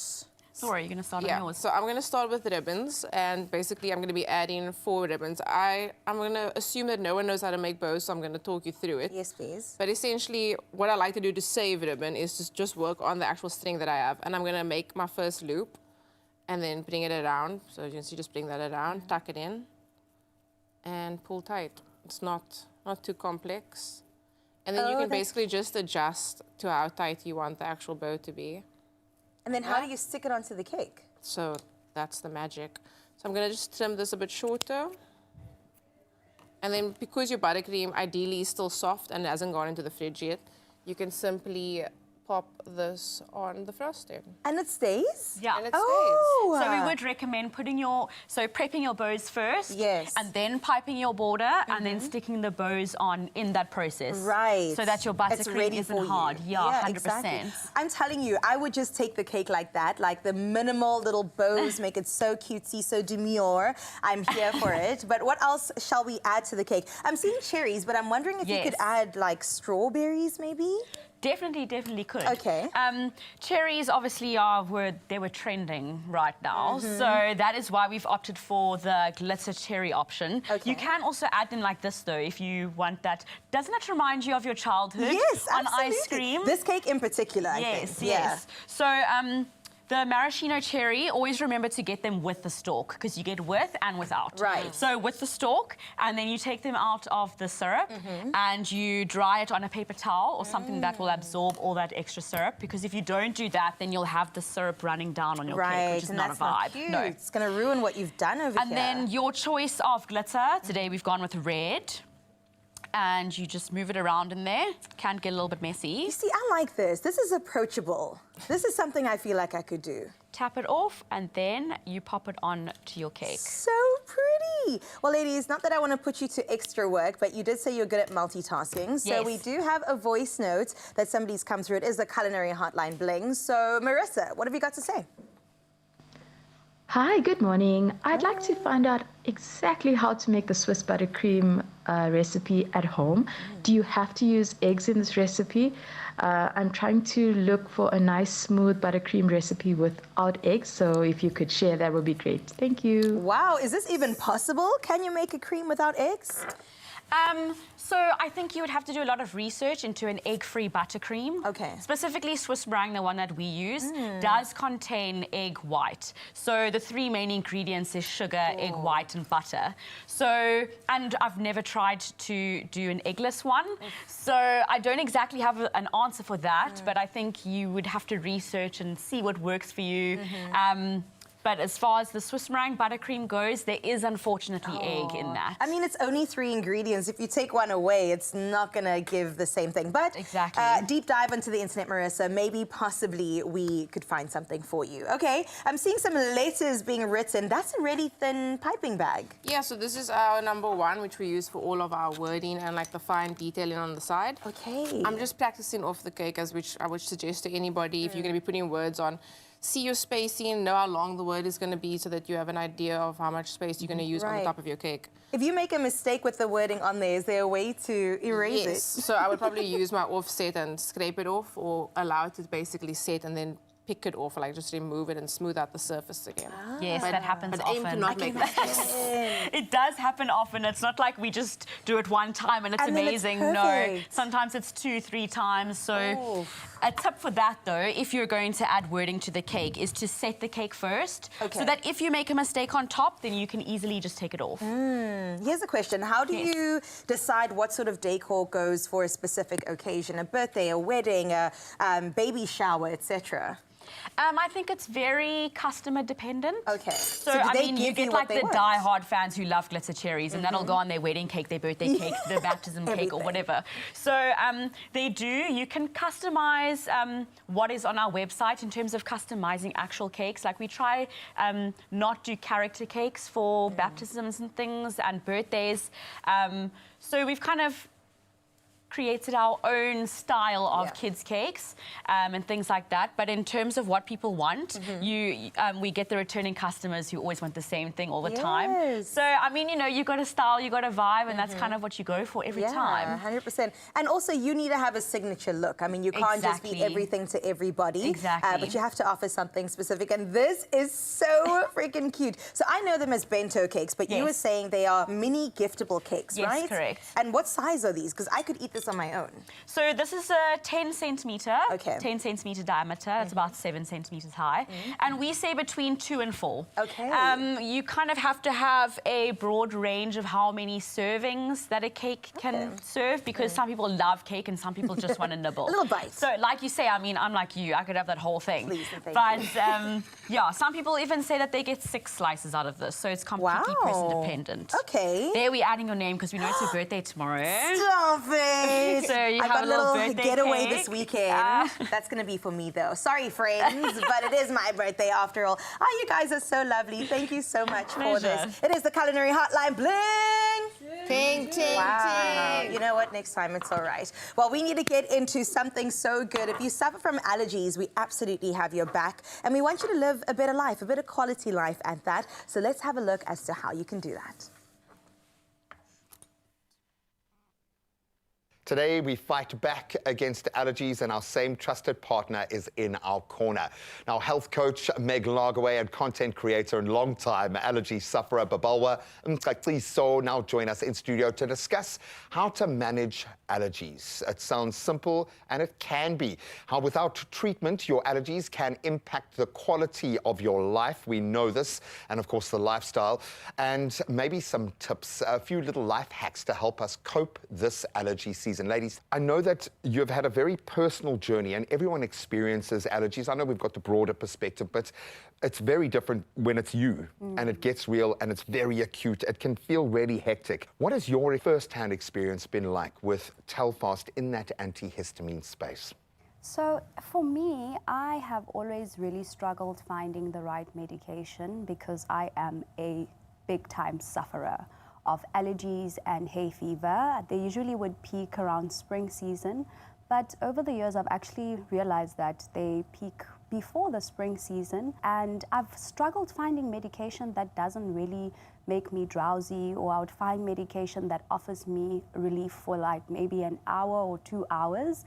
But ever since I've been using Telfast, I actually do not suffer from drowsiness. I take the antihistamines and I can carry on with my day-to-day activities. And it's actually so amazing as well because I can offer the meds to my kids without having both your boys suffer as well, hey? Yeah, without having the concern that I would need to take them out of school because they would be groggy and just irritable. So with this, you know, I know that with Telfast I can take the meds and I can literally just carry on with my life. And be sharp and also be the responsible parent that you need to be when looking after. Exactly. Meg, maybe you're going through this journey now because you do also have 2 young, beautiful daughters yourself. So I know you haven't quite started sleeping properly yet, but you will eventually get there. But you would understand that when you find something that works, that's safe. So when we talk about, and I think with Telfast, the fact that to combat hives from 6 months, the fact that we could deal with hay fever from 2 years, when you can see how difficult it is, and my children both have suffered to an extent. It is so rough on a 2-year-old. So you find the secret weapon, you've got it. With Telfast, non-drowsy, the paraben-free, does it still have that same impact in the younger children's space specifically? Because I think that's a massive, massive, massive box ticked. Yeah, so the indications are exactly the same as the previous formula. You can treat from 6 months for hives and then 2 years on for allergies. Yeah, nothing's changed other than the formula. So what tips would you have for other parents out there wanting to kind of manage the ecosystem like you are? So I would highly recommend for parents to actually be proactive, you know. Start medicating before spring season comes, because it's so important for the medication to get into your system instead of reacting when once you it's already start kicked in, once it's already kicked in, because it's always better to manage it in that way. You know, you get into your routine of knowing that, okay, in the morning after food I take my meds and I give to my kids as well before they go into school. It's really, really better if you manage it in that way. And Telfast also has actually new packaging as well as the new formulation, which is pretty much exactly the same as the previous one. Pharmaceutical industries are always looking to improve the medication, and with this new Telfast, it's paraben-free. It's exactly the same as the previous one, but it's improved, and the packaging is like this. It looks like it tastes nice. And as ridiculous as it sounds, it's a massive barrier when it comes to your kids. So I like the whole setup with the syringe and everything. The syringe is actually so interesting because you pop it in and then you flip it and then you just pull and you have the exact, you know, measurements that you need. Yeah, the right amount that you need, which is quite cool. It is cool. I can see you're like going from health expert to parent to health expert to parent, but you get to be that. You've got a superpower, and that you are constantly looking at overall health and well-being. That being said, what tips do you have to offer going into allergy season? Because I'm sure you've looked at it from a slightly different angle. Yeah, so my focus is gut health. That's what I'm passionate about, what I've studied. So we know that the gut and the immune system are closely linked. They interact all the time. So what we want to do is actually support the gut in order to support the immune system all year round. Especially in young kids, they have got these beautiful gut microbiomes that we get to nurture as parents, and that's a huge responsibility. So we know that the biggest predictor of a healthy gut is the number of plants in one's diet. So you know, getting your kids and yourself to eat lots of plant-based foods, fiber is what your gut bacteria thrive on. So you want to have a healthy gut to have a healthy immune system.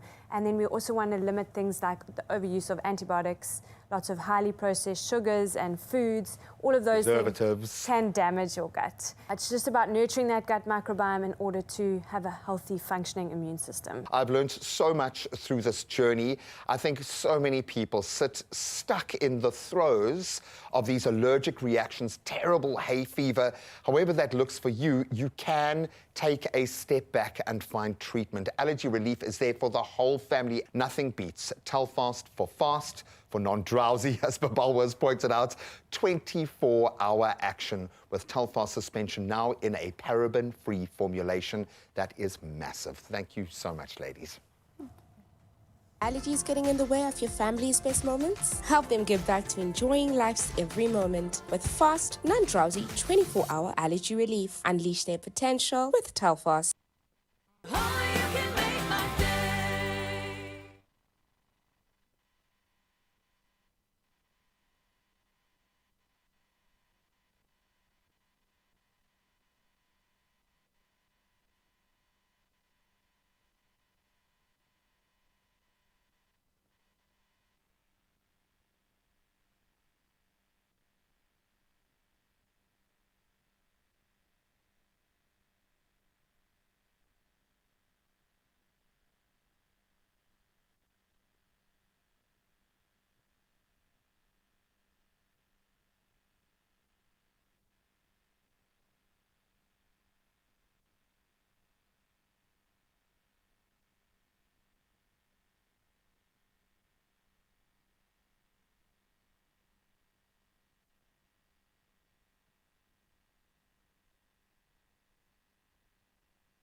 It's my feel-good breakfast show.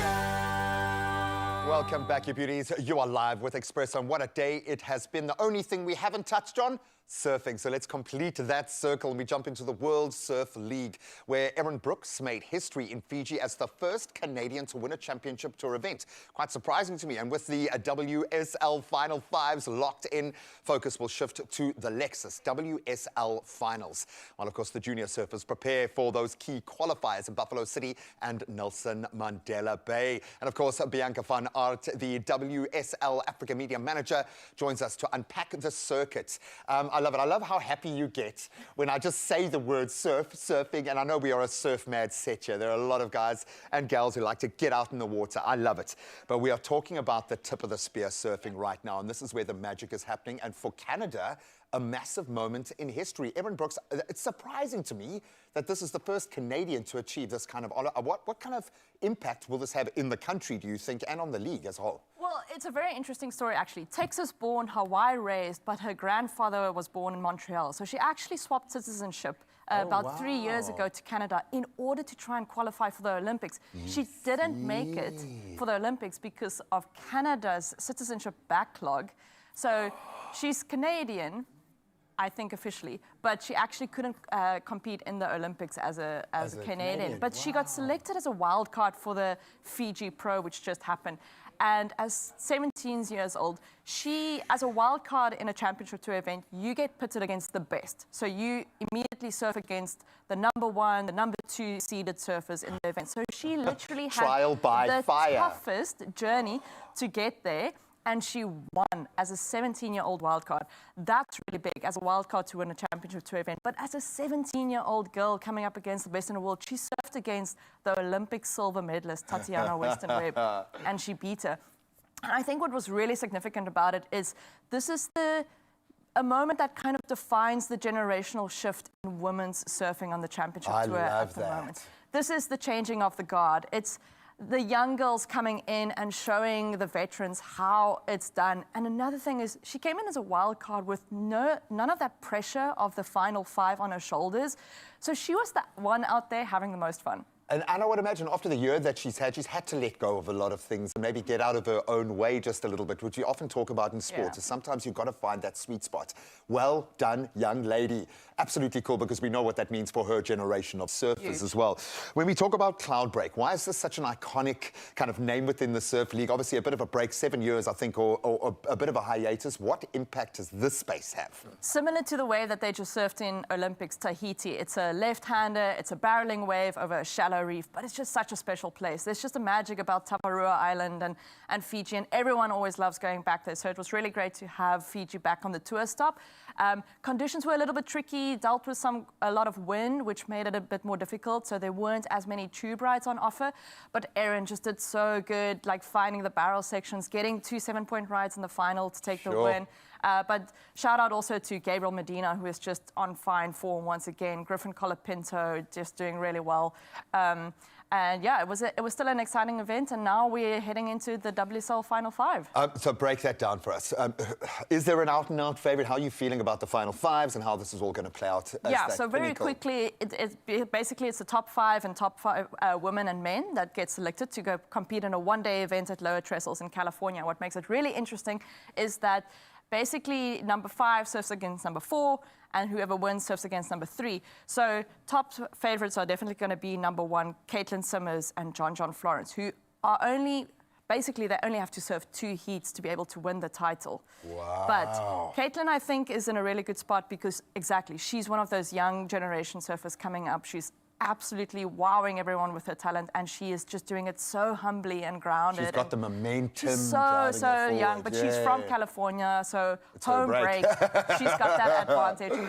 John Florence, so good to see him back at the top. I really hope he can do it, but also I think Griffin Colapinto, who's second, also from California, he's also going to be one to beat. And then Caroline Marks is second as well. She's a defending world champion, and she won at Lower Trestles last year, so it's going to be a big battle. Well, they're all going to believe that they can do it, or that they must do it, but I love the fact that it can boil down to just 2 surfs. Yeah. And that in itself is an additional massive amount of pressure. You can win it or lose it in just 30 to 60 minutes or so. I absolutely love it. Oh, we don't have time to get into the juniors, but we'll continue this conversation. I know it's going to be a very exciting couple of weeks. Thank you so much for being our plug-in. That's why we had to bring her inside our own family so we can stay plugged in. But an incredible opportunity, and I love the fact that, yes, young surfers are putting up their hands right now. Now, time to get back into those official duties with the news and then some sports headlines.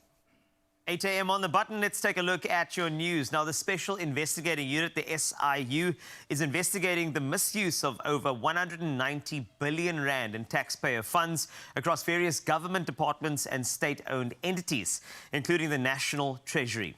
Speaking to Parliament's Standing Committee on Public Accounts, that is SCOPA, Chief National Investigator Lekgetho highlighted corruption and conflicts of interest involving senior officials. Among the cases is an alleged 800 million rand contract by the Treasury with a service provider. The SIU reports that the list of violations against the Public Finance Management Act continues to grow. Now, the Victims of Crime 2023-2024 report released by Statistics South Africa just yesterday identifies housebreaking as the most common crime in the country. Based on data from the Governance, Public Safety and Justice Survey across all 9 provinces, the report reveals that 1.5 million housebreaking incidents affected 5.9% of households in 2023-2024, peaking in June. Over 1 million people also experienced street robbery. Townships are most affected by crime. Statistician General Risenga Maluleke noted that underreporting suggests that actual crime rates may even be higher than the estimated figures. Now let's move to international news. Spain has donated 500,000 Mpox vaccines to Africa and urged other European Union countries to donate 20% of their stockpiles, saying it makes no sense to stockpile vaccines where there's no problem. France and Germany have each now also pledged 100,000 doses to affected nations. Meanwhile, Nigeria received 10,000 doses from the US just yesterday, becoming the first African country to accept Mpox vaccines in the current outbreak. The Democratic Republic of Congo alone has already reported over 18,000 suspected cases and 615 deaths this year. Russia has launched a massive attack on Ukraine yesterday with missiles and drones, killing at least 5 people. Amid the ongoing conflict, Ukraine reported advancing into Russia's Kursk region and capturing nearly 600 Russian troops in the past 3 weeks. In response to the heavy strikes, Kiev is seeking permission to use Western weapons for deep strikes within Russia.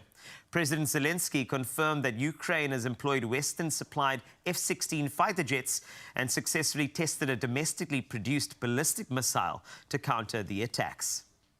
And wrapping up with a fantastic story on the eve of the Paralympics. As the 2024 Paralympics begin in Paris today, I get ready to dive into a treasure chest of amazing, brimming stories, of course, of inspiring individuals which are truly remarkable. Now, including that of Sheetal Devi from Kashmir, India. Now, born with phocomelia, a rare congenital disorder, 17-year-old Sheetal is the world's first and only active female archer to compete without arms. Her technique is nothing short of extraordinary, using her right leg to raise the bow, her right shoulder to draw the string, and the strength of her jaw to release the arrow. Throughout it all, she remains calm and focused. Now, archery has been a part of the Paralympics since 1960, and while India has only one bronze, Sheetal is ready to change history and inspire millions. A profound and amazing, inspiring story to wrap you up this morning when it comes to the news desk. That's it for now. Of course, sport needs to be wrapped up, and here's G with all the latest.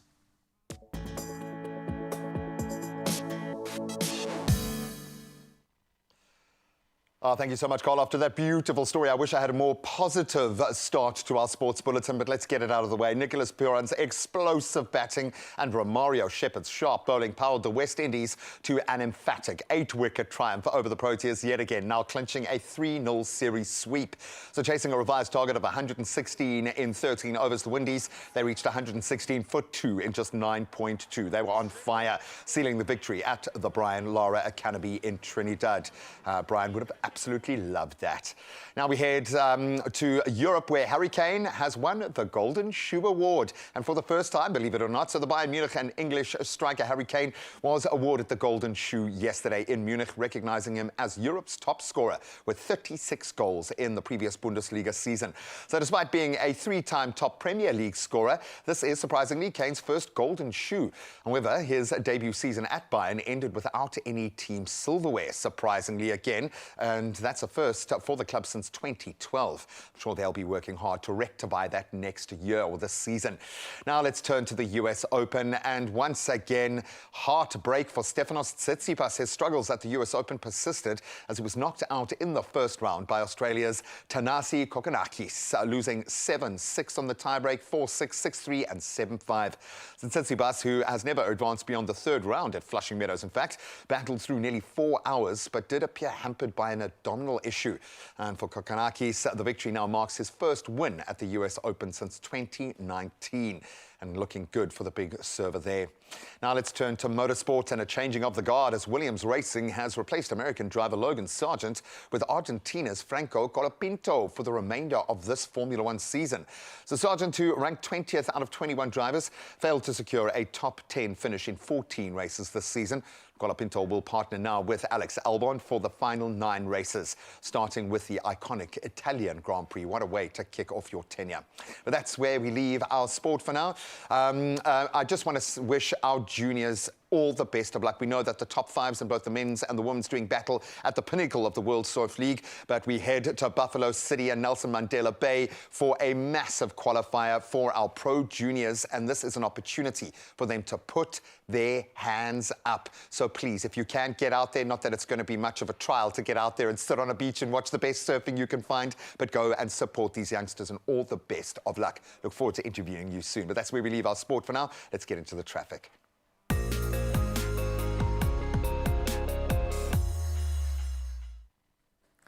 Thanks so much, She-Man. Let's have a look at the roads for the final time this morning. And we touched down in 2 provinces, starting off with Gauteng in Kempton Park, where there's been an accident on the R21 North at ramp to Pomoma Road. Now, the left lane is blocked and delays are, of course, expected. So when you get in your car, do approach the affected area with caution and, of course, drive carefully. We head over to Cape Town at the foreshore, where there's congestion on the N1 inbound at Lower Church Road. Delays are expected, so do plan accordingly to accommodate your journey. Of course, as you head out on the roads, do make sure you also keep your following distances and be safe out there. That's where we wrap up your roads. Let's head into your weather.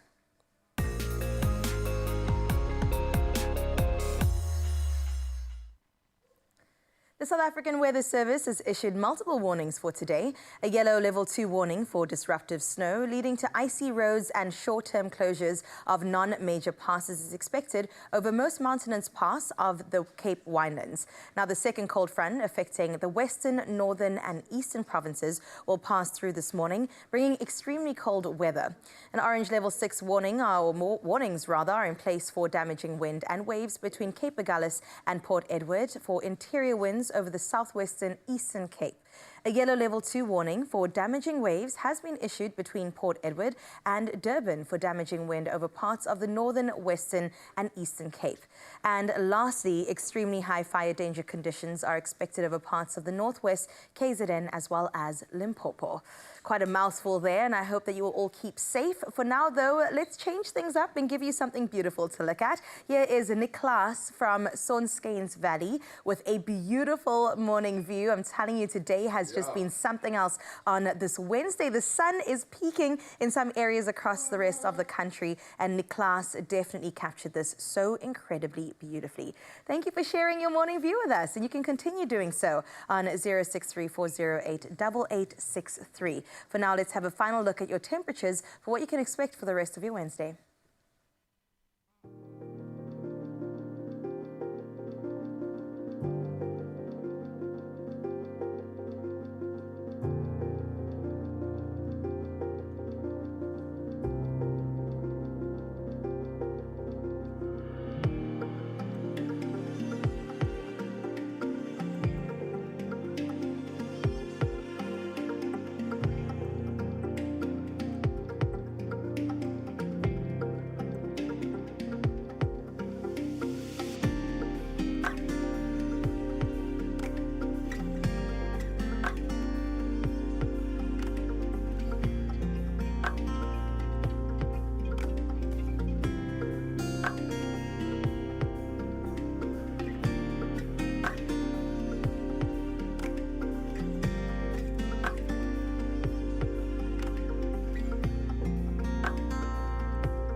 Look Okay. at that.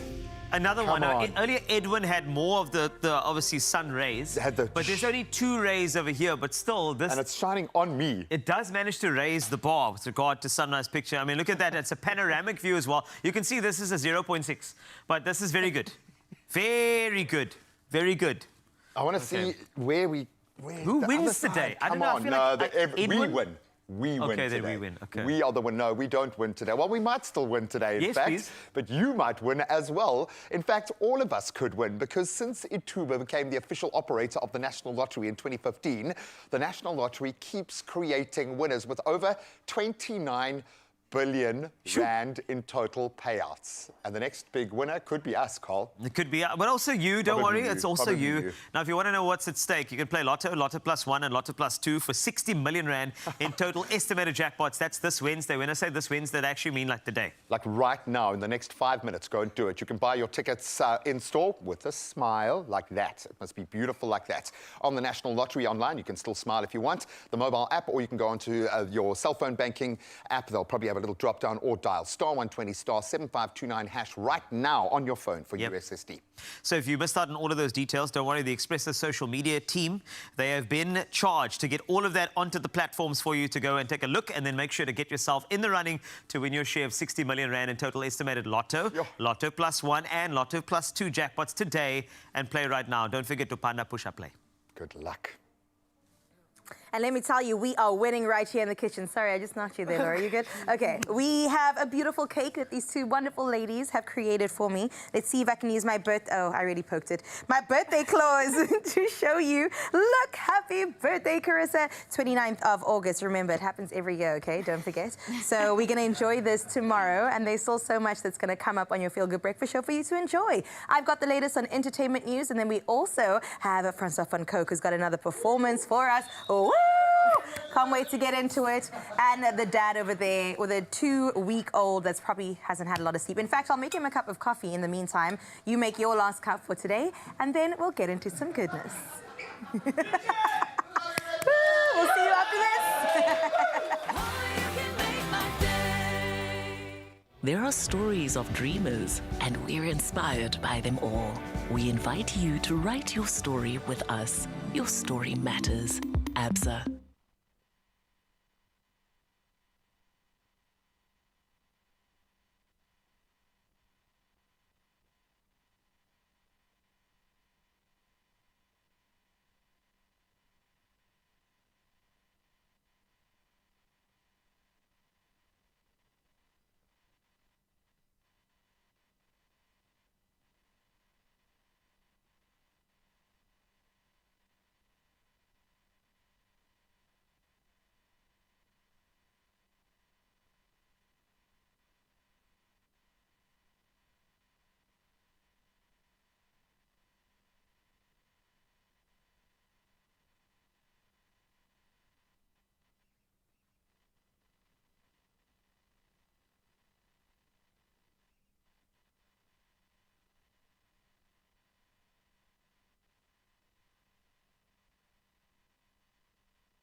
It's my feel-good breakfast show.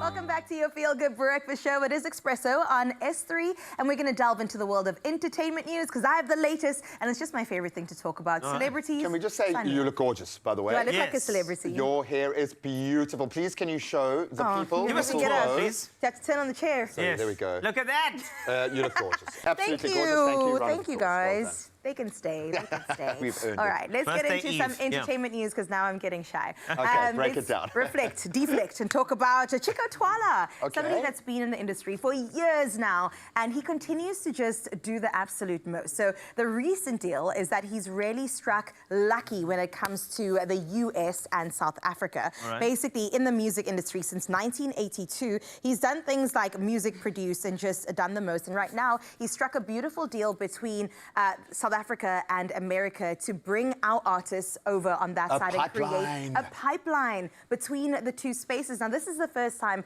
an organization has been created to do exactly this and have South Africa on an international stage. I mean, we've honestly been doing the most when it comes to music internationally, but now it's almost been formalized. Well, I think they see the commercial value. And it's bizarre because the digital platforms exist, those connections. Listening to your chat with Will Linney the other day, how much the biggest musical platforms are watching South African artists, listening for those little drops, those samples, those sorts of things. But within the actual industry itself, where is that concrete pipeline to take our artists from here all the way. You need that. I Chico love that. Twala, we thank you Thanks for a lot. your work because that is incredible and it's something that we've been wanting and something that we've probably been talking about and now it's actually in action. Well so done, yes, sir. well done to you. Okay, sticking to local news, Yes, we've please. got some celebrations that we've got to do. Somebody by the name of Gogo Maweni, who is a reality star as well as a traditional healer, is celebrating a wedding, but it's also her legal husband that she's marrying again, right? But this time with a traditional wedding. And look how beautiful that is. I can't wait to just see more of exactly that. Now, she took to her Instagram to share her wedding celebrations. And of course, she's known for just extravagance, for the drama. Yeah, and well, that's what they brought to the table. You kind of want that from a reality star, but then their life has got to deliver. Yes. And she just does it. I love the fact that you're getting almost better than a scripted, written drama when we plug into her reality. But just Look looks at that. beautiful. It's the color coordination, like the details that really, really Not stand out over the top at all, that cake, eh? No. Something small, small. Oh, it's just a little sweet lion heart times 50. It's fine. You know, a little bit of stack there. But you know what I like about this is that it's the traditional stuff. It also feels so authentically them. So yes, you have one wedding for the magazines and that sort of thing. I get it. You are a content creator. You're in that space. However, the traditional shows that this is something that is enrooted. This marriage is real. It's yours. And I love the fact that they went back and did that again, which is beautiful. So I'm very, very happy with that. And I'm glad that in a world that is so, you know, fabricated at times, that we get some of the tradition still being just alive, and there's homage to this. So well done and all the best. And may their marriage last forever. Absolutely. I love that, man. That's definitely what we wish for. Do you think you would have been taller than that cake? Not at Could you have all. emceed that wedding? I could have jumped out of the cake as the MC of the wedding. Now I'm watching that cake even more I closely. would pay to see that. All right, moving on to international news. One of my favorites. I mean, you mentioned Will Lindy, and I just feel like this combination would be so good. Ed Sheeran, let's talk about him. Yes, he's doing his, I think, final tour, actually, the Mathematics tour for now before he's going to take a break. And he did a stopover in somewhere very special, Bucharest, Romania. And then he had a surprise because Chris Hemsworth joined him on stage. And he also even flexed his drumming skills. I didn't know Thor played drums. Can you just park it, buddy? Okay? Come on, dude. Now you must be Thor. You must be the sexiest man on the planet. You must win whatever dancing reality show in your country. And now you must play the... Yeah. But apparently, Ed had asked Chris, like, you know, ahead of this big tour, can you just learn the drums? So for 3 months, he had to learn the drums on the songs, and Ed's songs, practicing. And then the concert just went on, and they kind of left it there. Casual. And then only later in the concert, something happened. We got something for you, apparently. Let's have a look. Show. Yeah. He has been on stage playing with us for the whole time, playing in time. Will you make some noise for Chris Hemsworth?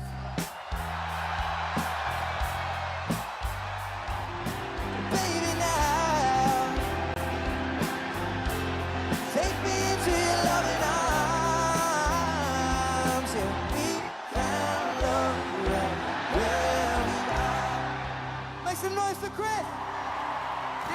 or what? So now he's also so humble that he doesn't even need to be mentioned when he's on the stage as No, well. it's Come not, on, because man. he's worthy. He is awesome. I think I've just fallen in love with him a little bit, hey? We're going to have to fight for that first position. It's all right. So. It's all right.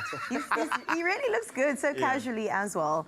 He In is every role. cool, Okay, man. stop Yeah. it. We need to... Let me stop drilling. Okay, let's move on. Singer Mariah Carey, absolutely gorgeous, absolutely beautiful. We love her. Oh, this and is unfortunately, heartbreaking. she is experiencing some grief right now. As this past weekend, she did mention that the passing of her mother and her sister happened.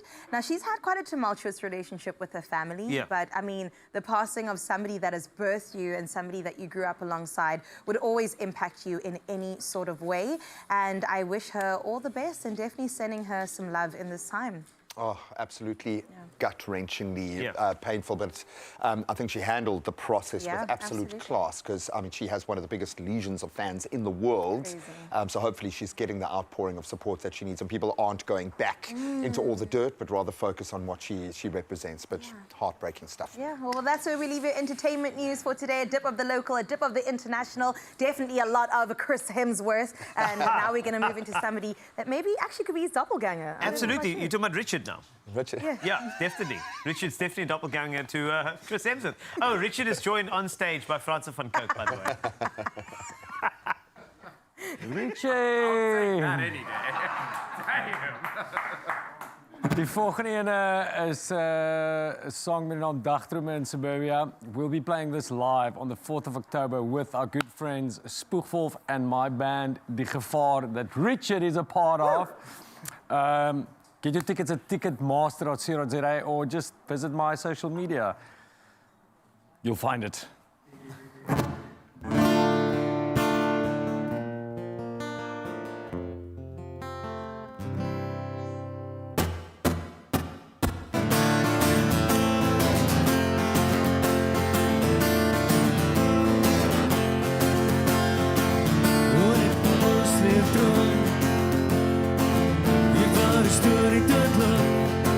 Aan die verkeerde kant van die nasionale pad fantaseer oor hier wegkom die beste skade die val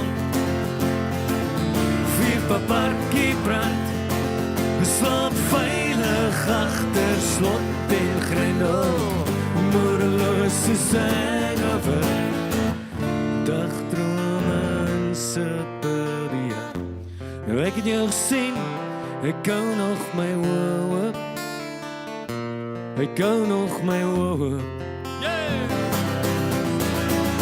Ons vastgemaak Jy moes fight maar ek Was hier uitgedraai Het jy sterk gestaan o God Ek moes hier wees Ek is terug met die vuis Al moet ek ook hier val Was je nommer nog diezelfde sou stil Ek kom jou optel, here we go Dagdrome in Suburbia Ek het jou gesien Ek hou nog my woop Simon by die huis Ek hou nog my woop Ek is by die huis Dagdrome in Suburbia Ek het jou gesien Ek hou nog my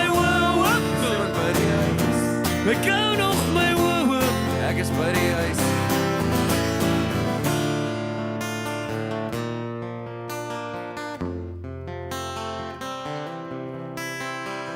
Dagdrome in Suburbia Ek het jou gesien Ek hou nog my woop Ek hou nog my woop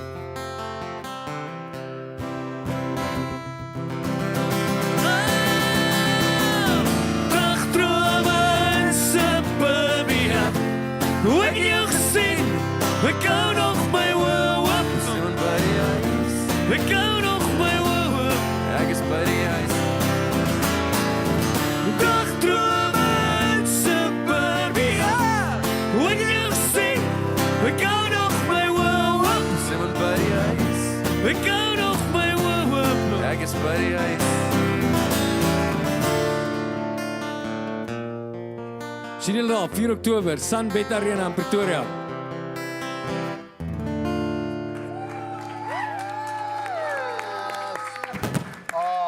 you were amazing, buddy. You were absolutely amazing. Wow. Oh, Francois, just listening to you talk and just kind of trying to put in perspective the impact that you have made. Absolutely amazing. I think we all owe you a debt of gratitude. Both of you gentlemen, take a bow. Yes. We love you guys. You can see them and all their mates who they've created music with on the 4th of October, the Sun Dome. Get your tickets now. Ticketmaster. It's going to be absolutely amazing. Love them. Just like this young lady stood beside us. More talent. How gorgeous. Yay, Karen You're looking Cotier. so good, Karen. You look absolutely amazing. We're going to delve into your content creator side, which I know is making a lot of people very excited. And then Kutle is going to take us on a magical journey to the Midlands. We'll see you now.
It's my feel-good breakfast show.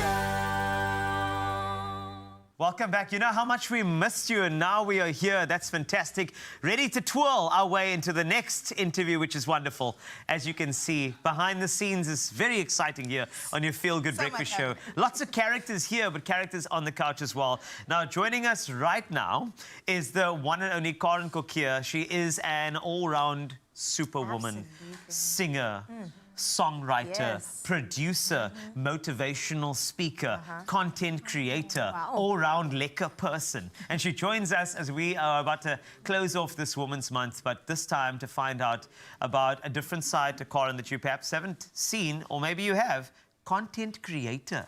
Ooh. Right?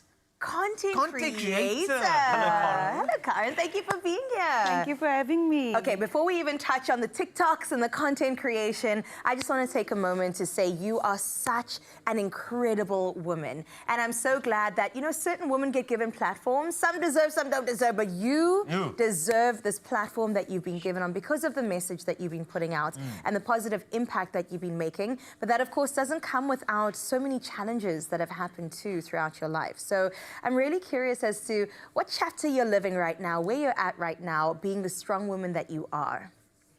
I think I found myself. I found my peace. Sure. And that has contributed a lot to me stepping into that space now. as a content creator. Yes. And I think I'm ready for it now. Oh, we are so ready. Yes. I'm telling you right now. And I think, you know, the digital space does create that connection with so many people. So, yeah, thank you for just sharing. So the platforms that you jumped on, like, I mean, let's just say like TikTok, I think it's actually quite scary. Let's think about it for a second. It's scary to put yourself out on that platform. You have to be in a good place and a stable place within you in order to go onto those platforms and share your vulnerability, share your talents, etc. And that's what you're doing right now. So tell me about how it's been to get to that point, because you said that you found a place of peace, but now you're on a platform that sometimes takes away a bit of the peace, but yet you are still peaceful. Yeah. How do you manage to maintain? Carl, I think it's because from day one, I have been true to myself. Yes. I've been very authentic to who I am. I've made a lot of mistakes, but I've owned up to them. I show people, you know, that I want to be a better person. And I think that in itself shows a different character, you know, a stronger character to people out there who are not as strong, who are not as bold as I sometimes can get. Stepping into that space was, like you said, it was a bit scary. Yes. It wasn't planned. I had the account, and it was just to be also in the, you know, the groupies, you know, the TikTok groupies. Wasn't really into it, but then Salome, actually, she was the one who said to me, "Come on, try TikTok, man. Come, I'm going to go live, and then I'll bring you into the live." That was the thing. Just do things and stuff. And then I think it's also because I had the desire to tell my story from my point of view, you know, and that also helped me to open up on the platform. And the platform also gives you the opportunity to just be yourself. Yes. And to tell your story the way you want to tell it. No disrespect to TV and everything. I've come a long way with TV, and it's given me a huge platform. Yeah. But TikTok it's open. Yeah. And it speaks to the person sitting there, you know, in those small communities who can only afford to be on TikTok for that moment. You know, it's those kind of things. And I also know, as a woman, what I've went through, you know, there's a lot of women out there who are still struggling up until today, and they don't have a voice. And that is what TikTok has done. It's given me the platform to be a voice to others, you know, who is going through a lot. Wow. Yeah. Wow. You've said it so well, and I love that point at the end about giving a voice to the voiceless, because that's what it's about. I mean, you had the voice, you won the competition, you did your thing, and then there was a period, of course, that you had to navigate through, but now you're back, just taking ownership of your own story. That's absolutely stunning. I know you also added fitness into your journey, which helps the mental health too. And look at you looking so good. Helps the mental. I mean, look at you working out there. That is, look at the technique on the lunge exercise. No, but the lunge, that technique there is very, very good. And mind you, can you see the handsome guy standing next to me? Who's there? That's my husband. Oh, sorry, so the husband. Husband, trainer, he does it all. Look at this. He's definitely my motivator, he's my everything. If happy was a picture. Yes. And you know what? We love to see you happy. Wow. Thank you so much. You deserve it so much. And just a little note about other women, right? You did mention that you do this for the voiceless. And there are other women out there that may look at you going, wow, you know, I'm going through my own struggles and I want to get to that point of peace. Yes. What would you say to them? Just keep on going. Keep on going. I get a lot of inboxes on TikTok where people just open up. And I'm thinking they don't even know me, but they are so comfortable to share their stories with me. But then in return, it's because I'm comfortable to share my stories with them. And for me, that's an honor. You know, if I can only be there for everyone. But I believe that this platform is going to allow me to slowly but surely make the difference that I want to make. And to those ladies out there who are still struggling, and even men, you know, it's not even just about the ladies. Please do not give up. Believe that you have it inside of you to make it. You understand? Work through your issues. We tend to shy away from our problems and our challenges, or we are embarrassed about it. We don't want to share it because we feel some kind of, shame. You know, shame about it. But it's actually, I believe it's the enemy trying to just tell you that that is how it is and you can't do anything about it. once you step out of it and you step out of that comfortness, you will see the results. I mean, that is what God has done over the years. Every time when I step out and I'm bold, even though I don't want to be, and I'm afraid, I'm scared of what the backlash is going to be, you know, then God just turns it around, and then I see his hand in it. And that is also a motivation for me. Sure. Oh, well, Karen, I'm going to give you a round of applause. That was stunning. Thank you, Karen. And Wow. this is wonderful. And stay as authentic as you are. It's wonderful watching your TikToks as well. There's just such beauty in the humility that you're showing. And I know a lot of people are picking up and saying, you know what, this could be me. I could get out of whatever I need to get out, which is wonderful. So thanks a lot to Karen for sharing the amazing platform. Of course, sharing talents a bit later, but just proof that if you stay humble, show a bit of vulnerability, you too can live out loud. Oh. Now, Carl, I just want you to know that I know where you're looking right now, all right? And while we continue to revel in the achievements of incredible women here in South Africa, we want to celebrate Women's Month in a very dramatic way. And our very own Kutler is going to do that with Tourism KZN. They are shining the spotlight on exceptional women from the tourism and film industries, nestled within the breathtaking Midlands, one of my favorite places on the planet. And Kutler embarked on an unforgettable adventure, soaring, if you could call it that, above the landscape on a thrilling zip line and connecting with these inspiring women firsthand. Let's take a look at how much fun she had.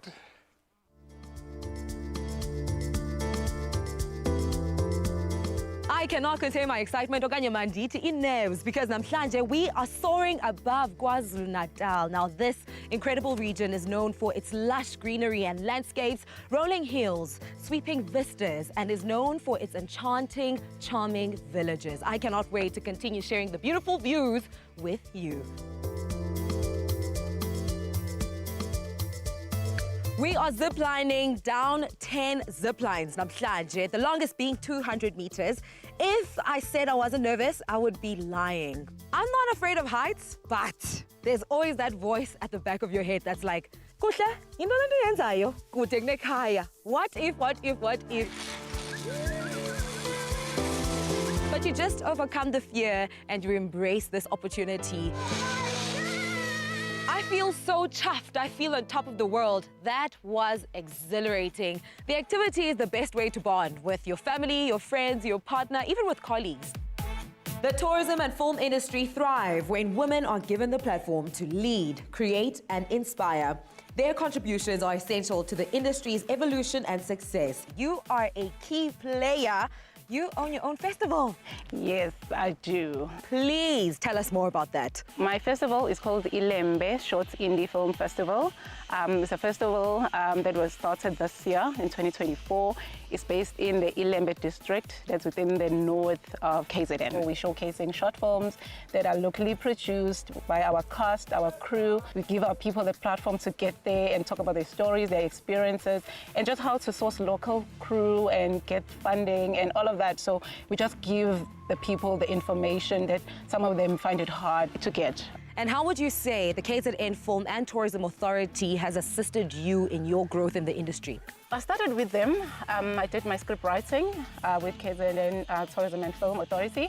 And then from there, they've just been supporting us as young producers. They funded the film festival. What they're doing is great. Tourism and film, it's just the best concept ever. We got to experience and see the Midlands from the sky, but right now we bring it closer to home to explore the Nelson Mandela capture site and learn more about its history. The Nelson Mandela capture site marks the spot where Nelson Mandela was captured on the 5th of August, 1962. He was using the R103 right behind me, Old Main Road, which is the only route from Durban to Johannesburg or Johannesburg to Durban. He was coming from Chief Luthuli, who was the president of the ANC, to report to him about his Africa trip. So Nelson Mandela was disguising himself as the chauffeur of Cecil Williams because it would be very suspicious to see a black man and a white man in the same car. There was a roadblock, and that's when they got captured. Sam, we are celebrating women leaving a remarkable mark in the industry. How has the mentorship by Zanele assisted you in growing in this space? The mentorship with Zanele has helped me because in university, we were studying a lot about different roles, so I wasn't really sure which role to pursue. Yeah. And when I met her on set, she taught me mostly about being a producer, and also with her curating her film festival was very encouraging to me, and just learning and knowing what I actually want to do and where do I actually fit in the industry. As always, I've enjoyed my time spent here in KwaZulu-Natal. The hospitality of exceptional women, the views of nature, and learning about the culture and heritage of this incredible place will forever be embedded in my heart. Truly, the KZN Tourism and Film Authority have treated me like a queen during Women's Month. And if you want to celebrate the women in your life, take your mom, your aunts, your daughters, your friends to come experience the Midlands, because there's no better way of celebrating them. Yes, we're all about women supporting women and celebrating women at that on your Feel Good Breakfast Show, and of course wherever Kukle finds herself out in the Midlands. And we've got a beautiful woman, a queen if you will, in our presence still. And you know what's really cool? You recently shot a magazine cover with other women as well, generationally across different winners of the competition that you were part of. Paxton was there, Sasha Lee, Jodie Williams too. That's right. How was that, being on set with all of these wonderful women? You know, at this stage, I feel like an older sister, you know, when it comes to them. And that is how I look at them when I see them. I am so proud of them. You know, they've come a long way, especially Jodie. She left the industry.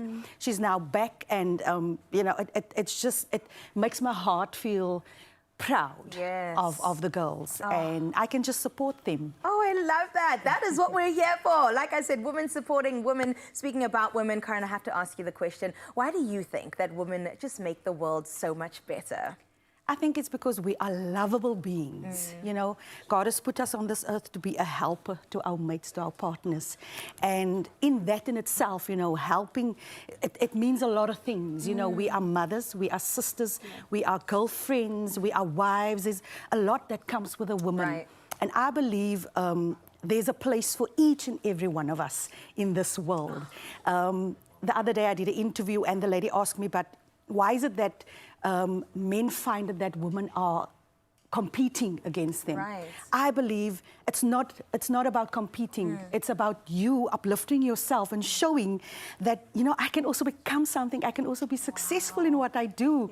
You know, and then coming back to being the helper is to show your partner that I'm here to uplift you, to help you, to be that person that can grow with you, you know, and that is what I believe. And also being there for each other, showing love and compassion all the way. Yeah, because oftentimes we are competition, but no, we are uplifting each other together. You heard it from the woman herself, who's still going to perform for us on your Feel Good Breakfast Show, and we'll see all of that goodness after this break.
It's my feel-good breakfast show. And I'm telling you, we are feeling so good right now. We just came off of a sound check with Karen, and you are in for such a good time. But before we get there, we're going to keep you waiting just a little bit longer. We've got something else for you. And if you're planning your next big DIY project, you need to listen up. It's time for another episode of Handy Heroes. And today, the experts from Paint, Trend and Trade in Diep River. I think I've mixed English and Afrikaans there. Diep River or Diep Rivier here in Cape Town. Obviously, they share their incredible DIY hacks and some very valuable paint tips as well to help make our next DIY project that much easier. Take a look.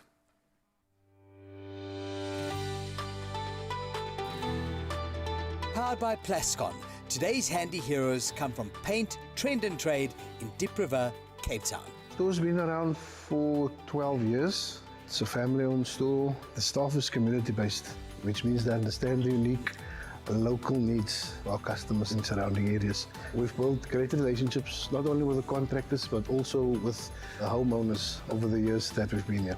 We offer a wide range of Plascon products, not only decorative, but also industrial products. So you can find basically anything you need from Plascon with us. The Plascon brand is a household name. It's trusted, everybody knows it. You can sell it with confidence. And it's got something for everybody. My favorite Plascon product is Velveglow water-based. It can be used inside and outside. It can be used on door frames, on wood, on steel, on walls. It's just a very versatile product. So my word of advice is, when it comes to paint, stick to a trusted brand like Plascon. Sometimes going with the cheaper way is not always the best. Handy Heroes, powered by Plascon. Together, we've got this. On behalf of all of the people you have helped already and you are going to help, we love you guys. Thank you. You are handy heroes indeed. When the cracks start to show, our strength and resilience is legendary. Micatex, strong enough to endure anything. All right, so we went from handy heroes and now we're going to get ourselves into the kitchen, and I have a hero of my own, somebody who is very handy not only through music and the natural talents, but also when it comes to content, when it comes to TikTok. But don't worry, we're going to do this all live. We have Karen in the kitchen with me for a bright and zesty treat to sweeten up anybody's week. We have a lemon poppy seed loaf that is going to be popping. I know, it's one of my favorites too. It's the perfect balance of tart and sweet, just together. It's wonderful. And you can have it for breakfast, a snack, a dessert. You can do it for lunch. You can do it for Sunday lunch. You can do it for birthday. You can do it for anything. It's going to be that versatile. So, first and foremost. Yes, my dear. Hello, my dear. Hi. We are doing this together. First and foremost, I'm going to get this going because I want to do a bit of an amalgamation. Okay, cool. What does that mean? We don't know, but it's fine. We're going to do some of the milk and we're going to do some poppy seeds. But I want you to do me a favor. All right. On that side, I've set a glaze station. Okay. The glaze station is that, like whenever I see you perform, it's just, there's just like a shiny and amazing feeling that I get. You understand what I'm saying? I get you. That's what I'm talking about. Wonderful. In this bowl, while we're talking, this is creamed, all right, eggs. So we put sugar and eggs in there and we whisked it up as well. Carl, you're very And good now, at this, eh? you know, well, you know what, I just try. We add a bit of the milk, and I'm going to do about 2/3 of a cup of milk in here, just so it heats up the poppy seeds. And then that's going to make it beautiful. Okay, that's going to happen there. Now for your glaze, I want to take you through your glaze. Okay, cool. Because this is just how I feel about you, that you're a glaze of the industry, the shiny part that we look forward to. Okay, in the bowl. Yes. I want you to do me a favore. I've got some melted butter over there. Pour the melted butter in the bowl. Like that. Now, melted butter, that also signifies something that you remind me of. Okay. All right, because butter makes things better and so do you. Oh. So everything that I've added to the glaze recipe reminds me of you. All right. So sweet. Now, this is where things get tricky, because that is lemon juice, which is normally sour. Yes. Right? It is normally. No, but if you know lemon, if you know what lemon does, lemon is good for vitality. Oh, yes. It's good to have it in the morning to wake you up. And that's what you're doing for many people here on your Feel Good Breakfast Show. So that's what the lemon goes in there. So let's put it in the bowl. All right? Lovely. And then I want you to take just a little bit of your lemon zest in the corner there. Just a little bit of it, a little pinch, and then throw it in there too. And then once we're done, Oh, sorry, Zest Bay. Oh, I love that. Zest Bay is here.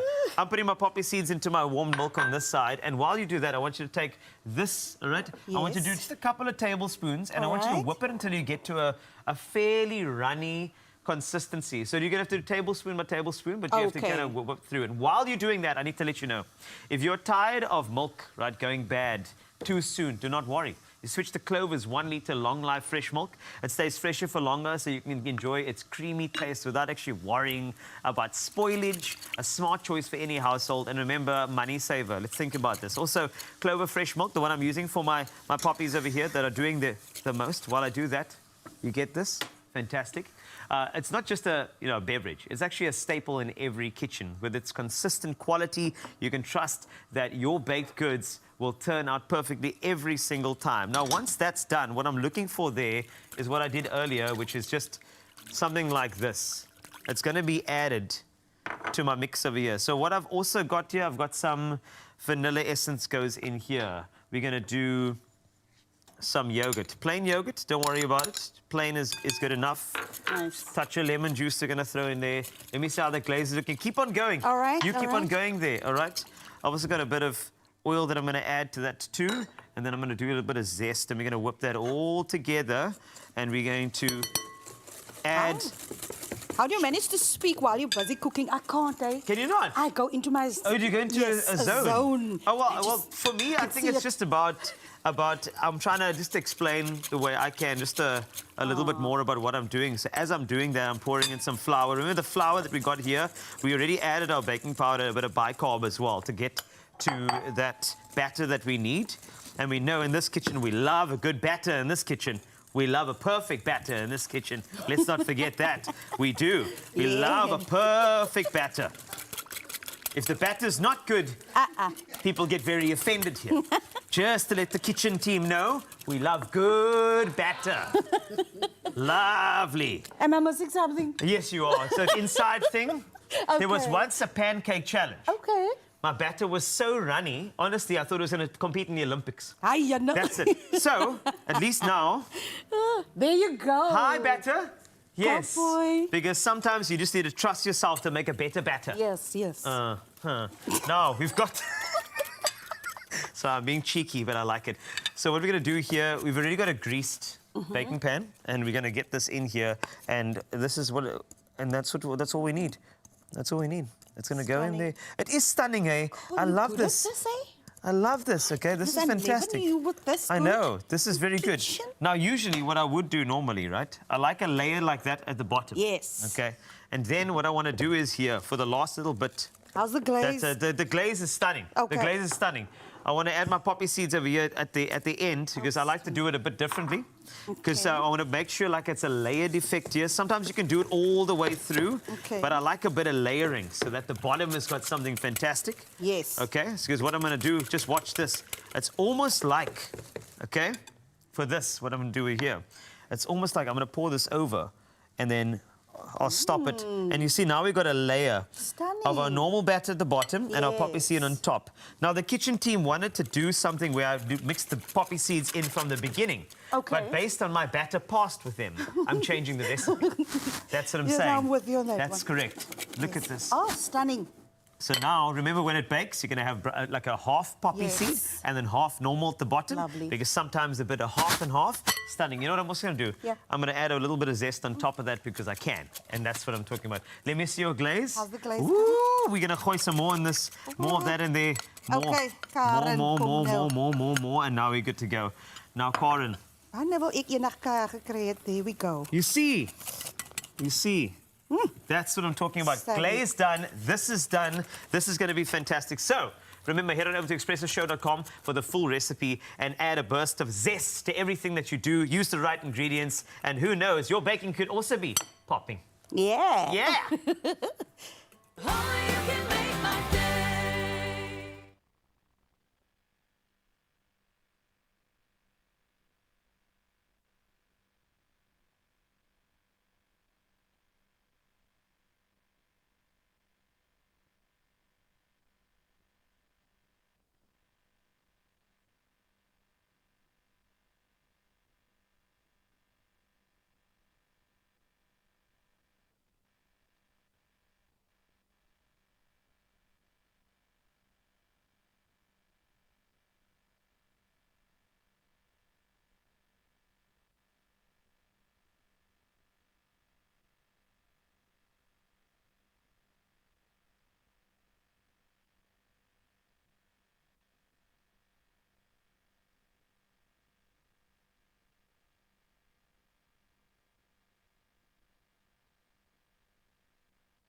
It's my feel-good breakfast show.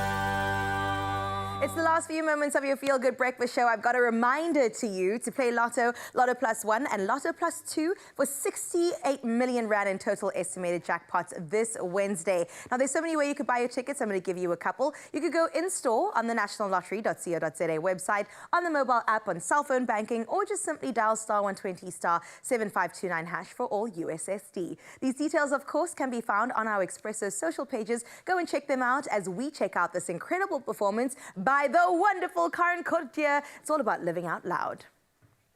Hi everybody, my name is Karen Kurtier and this is my new single called Live Out Loud.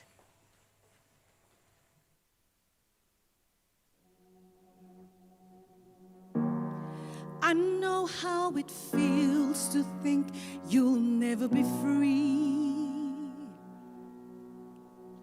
'cause I've been locked away before and I thought they got rid of the key.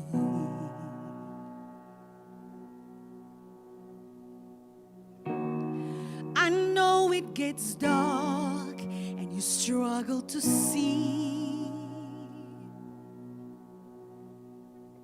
but I always tried my best to hold on to who I wanted to be. But it was up to me to decide that enough is enough. That enough is enough. I find wisdom in trusting the greatness inside. Reach for your dreams, aim for the stars. Don't let anybody tell you that it's too far. Raise up your voice, stand tall and proud. Don't let anybody tell you that you can't live out loud. Woo! Go out and be bold. You have nothing to fear. You have nothing to fear. Listen to the voice inside, calling you and drawing you near. Now it's up to you, come on, to decide that enough is enough. Hey, that enough is enough. You'll find wisdom in trusting the greatness inside. Reach for your dreams, aim for the stars. Don't let anybody tell Another feel-good production. Say goodbye to nausea and cramps and say hello to delicious freedom with Nolax range of lactose-free milk and yogurt. Be free with lactose-free.